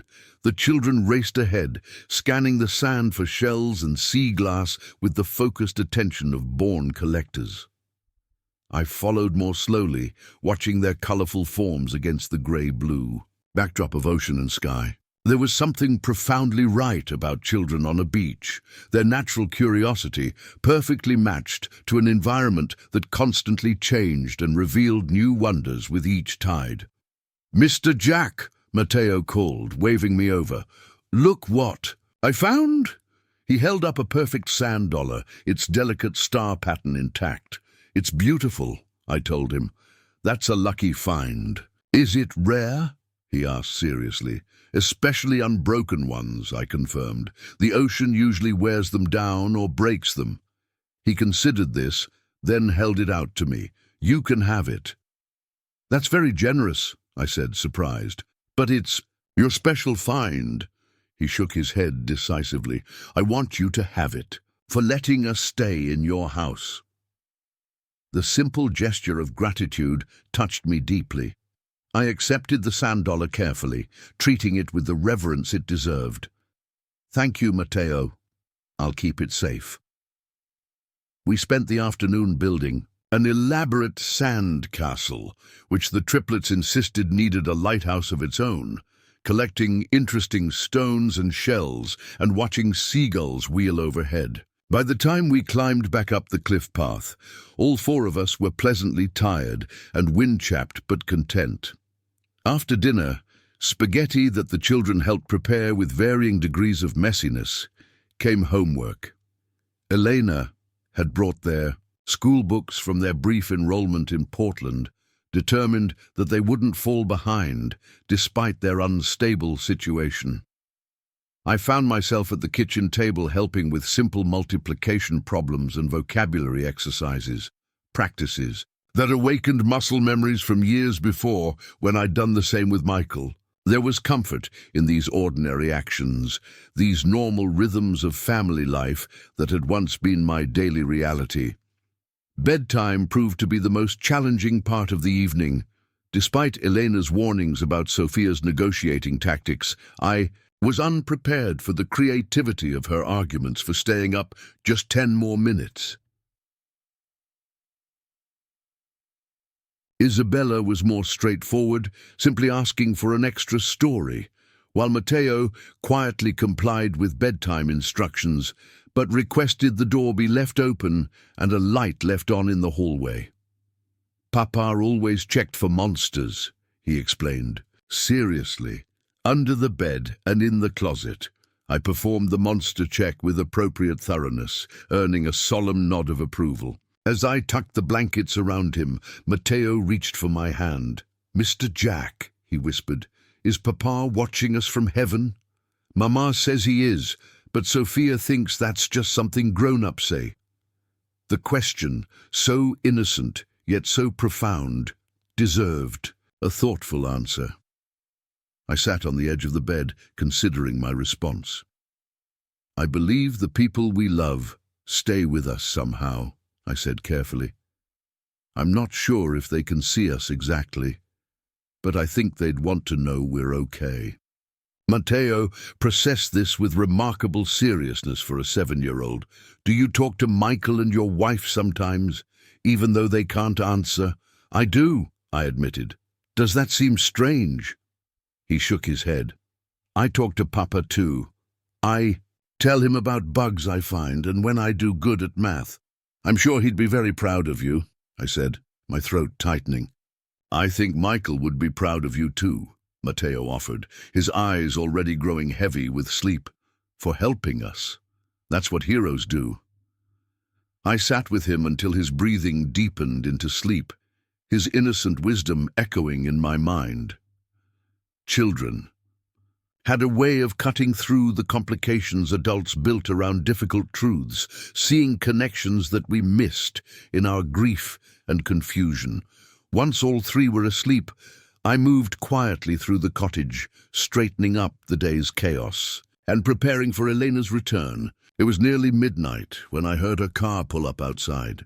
She entered quietly, clearly trying not to disturb the household, and seemed surprised to find me still awake. You didn't have to wait up, she said, slipping off her shoes with a small sigh of relief. I wanted to make sure everything went well, I replied, heating water for tea. How was your first day? Exhausting, she admitted, sinking into a kitchen chair. But good. The staff is friendly, and Frank seems pleased with my work. She accepted the mug of tea I offered with a grateful smile. How were the children? I worried about them all evening.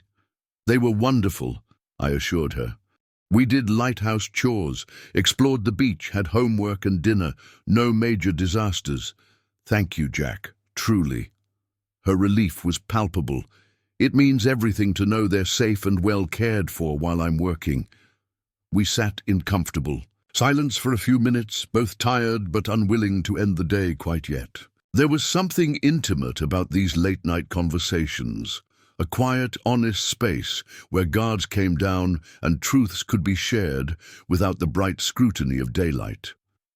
I enrolled the children in school today, Elena said finally. They can start after the holiday break.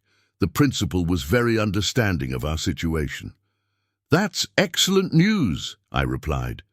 The school here is good, small classes, dedicated teachers. She nodded, then hesitated before continuing.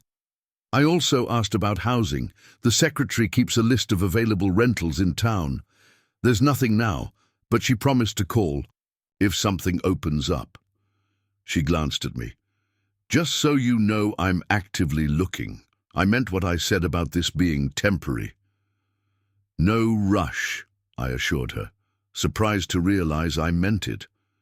The arrangement is working well so far. Elena studied me over the rim of her mug. Is it really? I worry we've disrupted your life completely. My life needed disruption, I admitted. I've been stuck in the same patterns of grief for years. Having you all here, it's challenging, yes, but in a good way. She seemed to accept this, her posture relaxing slightly. Tell me about your day with the children. I want to hear everything. I recounted our adventures, the lighthouse tasks, the beach exploration, Matteo's gift of the sand dollar, the homework session, and finally the bedtime conversations. As I described Matteo's questions about his father watching from heaven, Elena's eyes grew bright with unshed tears. He doesn't usually talk about Miguel with strangers, she said softly. He must trust you. I'm honored by that trust, I replied sincerely. She dabbed at her eyes with her napkin. It's been hard for them, losing their father, then everything else. They've had to grow up too quickly. They're remarkable children, I told her. You've done an incredible job under impossible circumstances. I've made so many mistakes, she confessed. the late hour and emotional exhaustion lowering her usual barriers. There were times I wasn't sure we'd make it, days when I couldn't see a way forward. But giving up wasn't an option. They needed me to keep trying. "That's not a mistake," I observed quietly. "That's courage." She looked up, surprised by my assessment. "It doesn't feel like courage.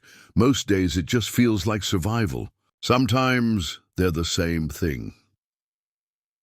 The days that followed established a new rhythm in the lighthouse keeper's cottage. Elena worked her shifts at the harbour restaurant, quickly becoming an indispensable employee, according to Frank's own assessment. The Triplets and I developed our own routines: lighthouse chores, exploration walks, reading sessions, and homework. Help! Christmas approached rapidly, bringing a fresh set of challenges. The holiday had been a non-event in my life since losing Sarah and Michael, something to be endured rather than celebrated. For Elena, it presented both emotional and practical complications. She wanted to create a special day for her children, but had limited resources to do so. "We could get a small tree," I suggested one evening, as we discussed the upcoming holiday. "I have decorations in the attic that haven't been used in years." Eleanor looked uncertain. "Are you sure? I don't want to push you into celebrating if it's too difficult." "It's time," I said simply, "and I think Sarah and Michael would approve." The next day, we bundled up the Triplets and drove to a Christmas tree farm on the outskirts of town. The excitement in the back seat was contagious as we walked among the rows of fragrant firs, the children racing ahead to inspect each potential candidate.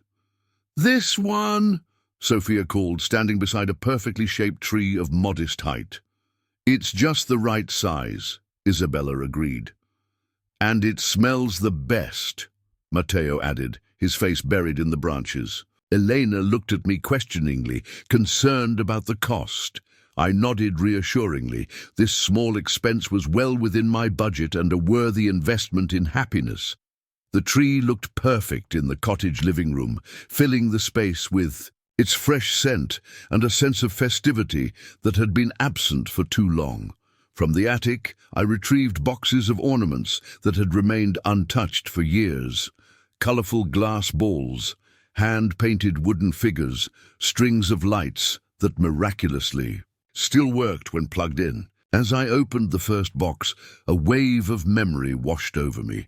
Sarah carefully wrapping each ornament after the holidays, Michael's excitement as he hung his favourites on the lowest branches he could reach. For a moment, the pain was as fresh as ever, a physical ache in my chest that threatened to overwhelm me. Elena noticed my hesitation. "We don't have to do this," she said softly. "We can put them away." I shook my head, pushing through the moment. No, they should be used. They were meant to bring joy. Together, we decorated the tree, the Triplets handling each ornament with exaggerated care, asking about the stories behind special pieces. To my surprise, sharing these memories brought more comfort than pain. The joy Sarah and Michael had taken in these traditions seemed to infuse the present moment, connecting past happiness to current possibility. In the evenings after the children were asleep, Eleanor and I engaged in clandestine holiday preparations. She used her first paycheck to purchase small gifts for the Triplets, practical items like new socks and gloves, coupled with modest toys she thought they would enjoy. I contributed to the effort, finding books that matched each child's interests and a special ornament for each to commemorate their first Christmas at the lighthouse. "You're doing too much," Elena protested when she discovered my additions to the gift pile. "It gives me joy," I countered simply. "Please let me do this." She relented, though I could tell it challenged her independent nature to accept help during this important family time. What Eleanor didn't know was that I had one more surprise planned, one I hoped would bridge the gap between her pride and my desire to help. Christmas Eve arrived with a light dusting of snow. unusual for the Oregon coast, and greeted with rapturous excitement by the triplets, who pressed their faces against the windows in wonder. "Can we go outside? Please?" they begged in chorus. "After breakfast," Elena promised, exchanging an amused glance with me over their enthusiasm. Having grown up in Arizona, snow was as magical to them as any Christmas fantasy. The day passed in a flurry of holiday preparations. Elena baked cookies using a recipe handed down from her grandmother, filling the cottage with the scent of cinnamon and vanilla. The children made paper snowflakes to decorate the windows, their small hands carefully folding and cutting with intense concentration. I spent part of the morning in town, finalizing my surprise and checking the mailbox. My first trip to the post office in months. When I returned, the cottage had been transformed into a proper Christmas haven, complete with paper chains strung across doorways and the children's artwork displayed prominently. That evening, after a simple but festive dinner, we gathered in the living room. Following Hispanic tradition, Elena allowed the children to open one gift each on Christmas Eve. Their excitement was infectious as they carefully unwrapped their presents, new winter gloves, practical but received with genuine appreciation. After the triplets were finally asleep, their stockings hung on the mantel with expectant optimism. Elena and I arranged the remaining gifts under the tree. The modest pile looked festive and inviting in the glow of the tree lights. "It's not much," Elena said softly, "but it's more than I thought we'd have this year. 3 weeks ago, I wasn't sure we'd even have a roof over our heads." She looked up at me, her eyes reflecting the colored lights. "You've given us a Christmas miracle, Jack." "You've given me one, too," I replied honestly. "This house hasn't felt like a home at Christmas in years." Elena reached into her pocket and withdrew a small package wrapped in simple brown paper. "I wanted to give you this now, without the children watching." I accepted it with surprise. "You didn't need to get me anything." "It's nothing special," she demurred. "Just something I thought you should have." I unwrapped the package carefully, to find a hand-carved wooden lighthouse small enough to fit in my palm. The craftsmanship was simple but effective, capturing the essence of Seacliff light with remarkable accuracy. "Mateo helped design it," Elena explained. "I carved it during breaks at the restaurant. Frank has woodworking tools in the back office. He's a hobbyist." "It's beautiful," I said, genuinely moved by the personal gift. "Thank you." "The lighthouse guided us to safety," she said simply. "I wanted you to have a reminder of that." "I have something for you too," I admitted, reaching behind the sofa for an envelope I'd hidden there earlier. "This is just from me. I have other small things to add to the children's stockings." Elena took the envelope with visible curiosity. When she opened it and read the contents, her expression changed to one of disbelief. "Jack, I can't accept this. It's not charity," I said quickly, having anticipated her reaction. "It's an investment in your future, which helps secure my peace of mind." Inside the envelope was information about a small trust I had established for the triplets' education, along with a certificate for a 6-month lease on a 2-bedroom apartment in town beginning in March, coinciding with when I would need to vacate the cottage. "The education fund is modest," I explained, "just enough to help with college when the time comes. And the apartment, well, I needed to do something productive with my savings. Property is a good investment in Seacliff Cove."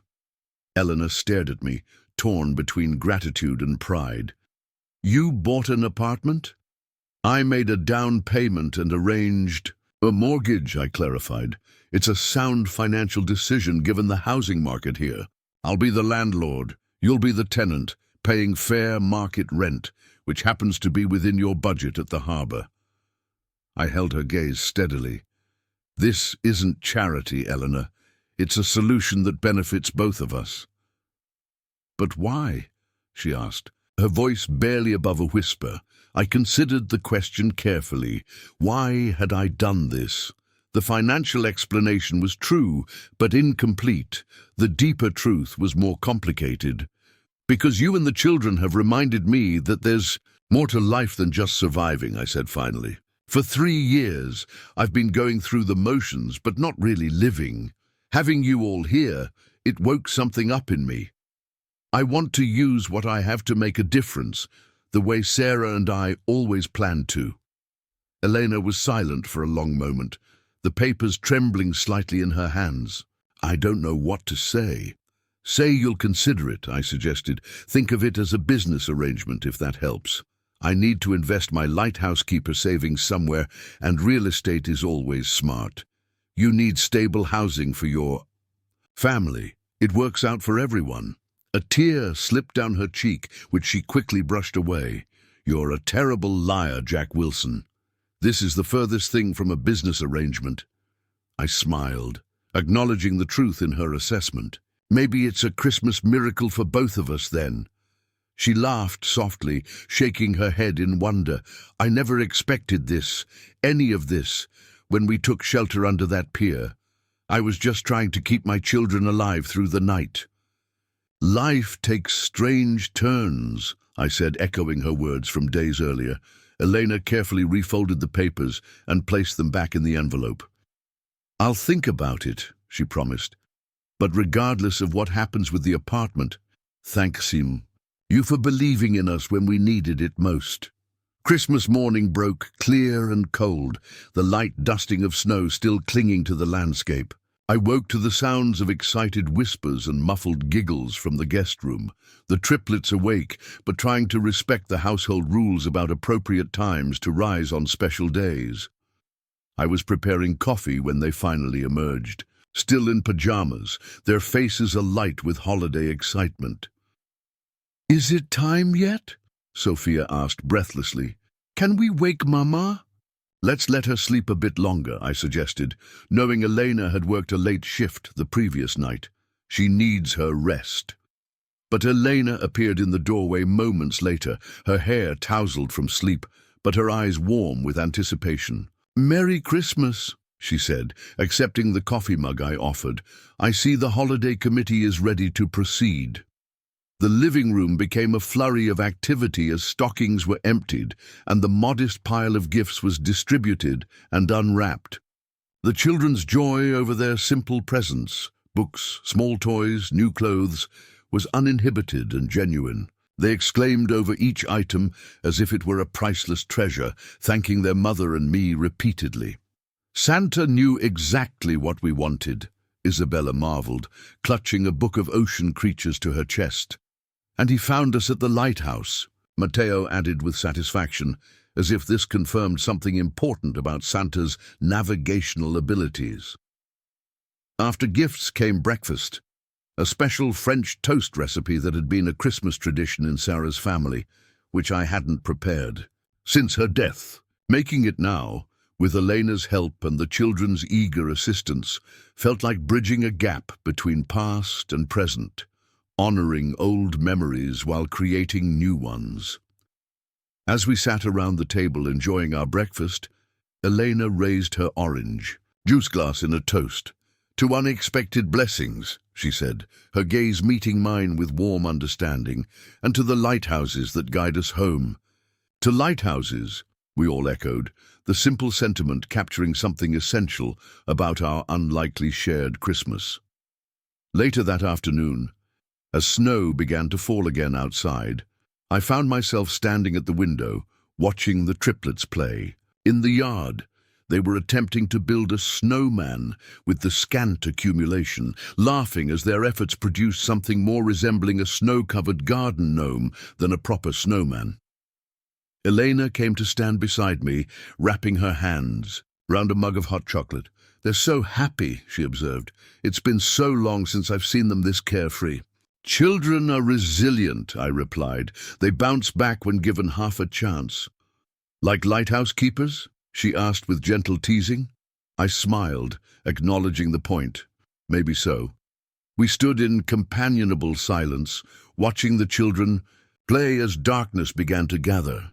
In the distance, the lighthouse beam activated automatically, beginning its nightly vigil over the ocean. Its steady rhythm had been the backdrop to my life for 15 years, a constant I had taken for granted until faced with its imminent absence. "Have you thought about what you'll do?" Elena asked carefully. "After the automation?" It was a question I'd been avoiding, but standing here on Christmas Day, watching new life and joy unfold in a home I'd thought would remain forever shadowed by grief, I found myself considering possibilities that had seemed unimaginable just weeks before. "I have some ideas," I admitted. "The Coast Guard offered job placement assistance. There are other lighthouses that still need keepers, though they're becoming rare. Or I could stay in Seacliff Cove, find something else entirely." Elena nodded, thoughtfully. "You belong near the ocean, I think. It's part of who you are." "What about you?" I asked. "Beyond the immediate future with the apartment and job?" She gazed out at her children, her expression thoughtful. "Stability first. Let the children settle into school, build a routine, save money, maybe eventually look into community college courses. I always wanted to study business." She smiled slightly. "Dreams I put on hold when Miguel got sick." "Good dreams," I said. "Worth reviving." The triplets had abandoned their snowman attempts and were now making snow angels, their small forms creating perfect imprints in the thin layer of white. Their laughter drifted up to us through the closed window, pure, uncomplicated joy. "Thank you for this Christmas, Jack," Elena said quietly. "Not just the gifts or the apartment offer, though those are overwhelming in themselves. Thank you for making us feel like we belong somewhere again." "You do belong," I replied simply. "You've brought this place back to life." As the holiday light faded into evening, I found myself reflecting on the strange journey that had brought us to this moment. A storm, a chance sighting, an impulsive decision to help, small turning points that had altered the course of 5 lives. I thought about the lighthouse beam, how it served as a reference point for vessels navigating difficult waters, not controlling their journey, but offering guidance when needed most. Perhaps that was the role Elena and her children had, played in my life, not taking away my grief or changing who I was, but illuminating a path forward I couldn't see on my own. And perhaps, in some small way, I had done the same for them. Outside, the snow continued to fall gently, covering Seacliff Cove in a blanket of pristine white. The lighthouse beam swept steadily across the darkening ocean, faithful as always. Inside the keeper's cottage, warmth and light pushed back against the winter darkness, creating a sanctuary where healing could begin and new possibilities could take root. The future remained uncertain, for all of us.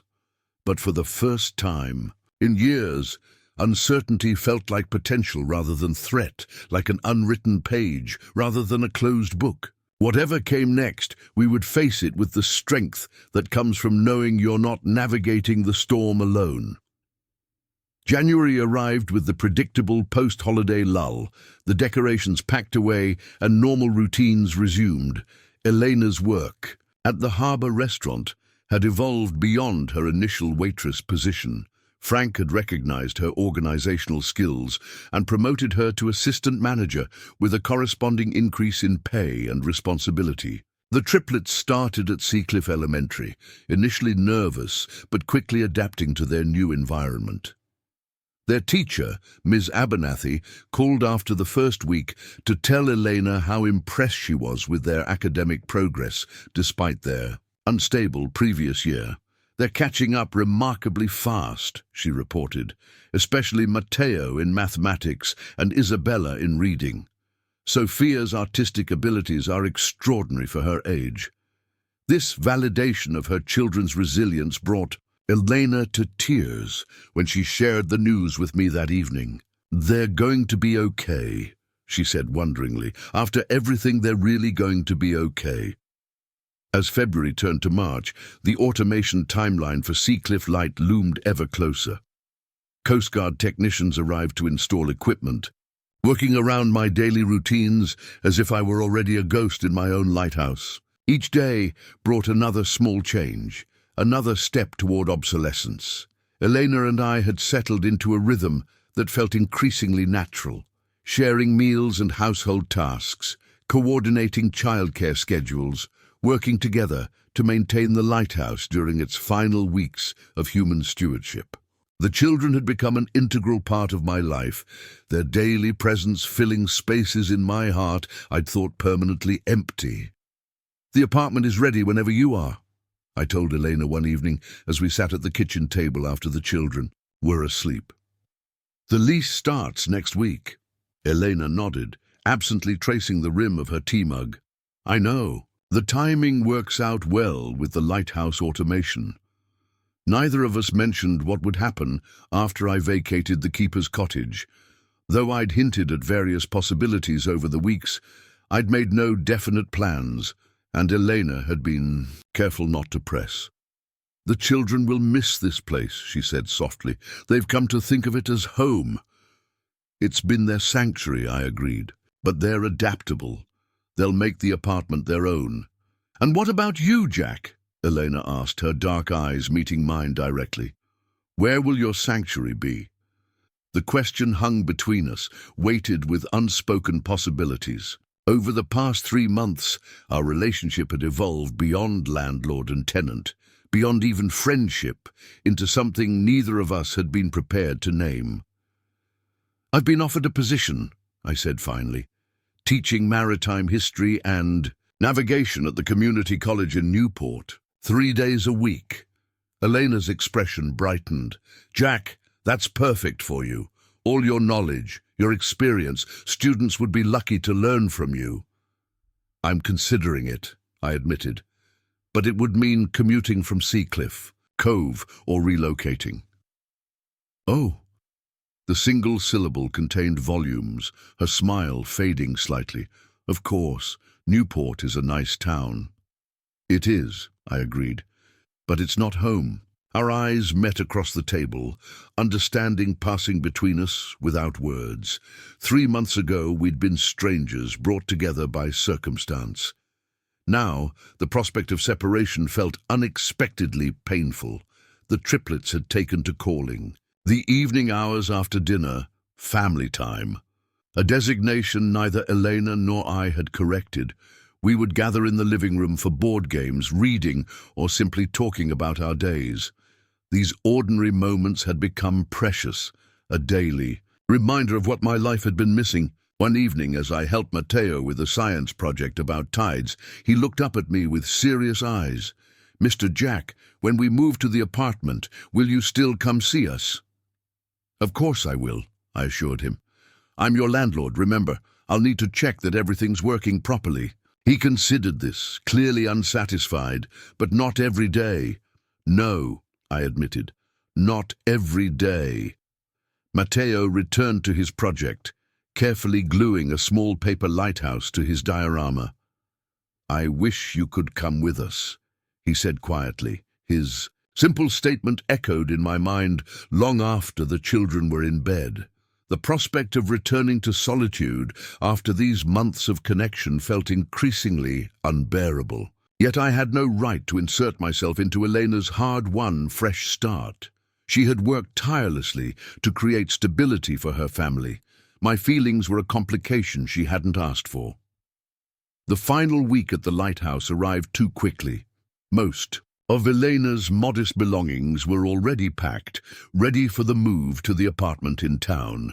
The children grew increasingly clingy, following me around during my lighthouse duties, as if trying to memorize every detail before they left. "Will the light still work when you're gone?" Sophia asked as we climbed the spiral staircase for my daily inspection. "It will," I assured her. "The computers will do my job now. They don't get tired or distracted." "But they don't tell stories," Isabella pointed out, "or check for monsters under the bed." Or make special lighthouse pancakes, Matteo added, referring to the breakfast tradition we'd established on Sundays. Those are important job qualifications the Coast Guard overlooked, I agreed, earning small smiles despite their melancholy. The night before the movie, after the children were asleep, Elena and I found ourselves on the cottage porch, looking out at the lighthouse tower illuminated in the moonlight.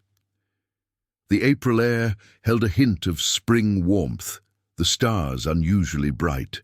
Above us, "I can't believe it's been almost 4 months, Elena said, her voice soft against the background rhythm of waves. Sometimes it feels like we've always been here. Sometimes it feels that way to me too, I admitted.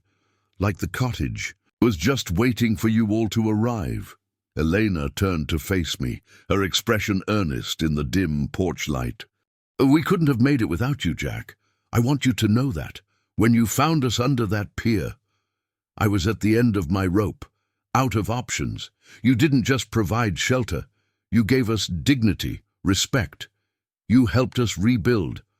You would have found a way, I said, believing it completely. You're the strongest person I've ever met, Elena. She smiled, shaking her head slightly. Not strong, just stubborn, like someone else I know. We fell silent, comfortable in each other's presence after months of shared living spaces and daily routines. The lighthouse beams swept steadily across. The darkened ocean, a rhythm so familiar I felt it in my bones. I've been thinking, I said finally, gathering courage for words I'd rehearsed countless times in my mind, about what comes next, for all of us. Elena waited, her gaze steady but cautious. The apartment in town is a good start, I continued, but it's small for 4 people. Eventually you might want something more permanent, something with a yard for the children, maybe. Jack, please let me finish, I requested gently.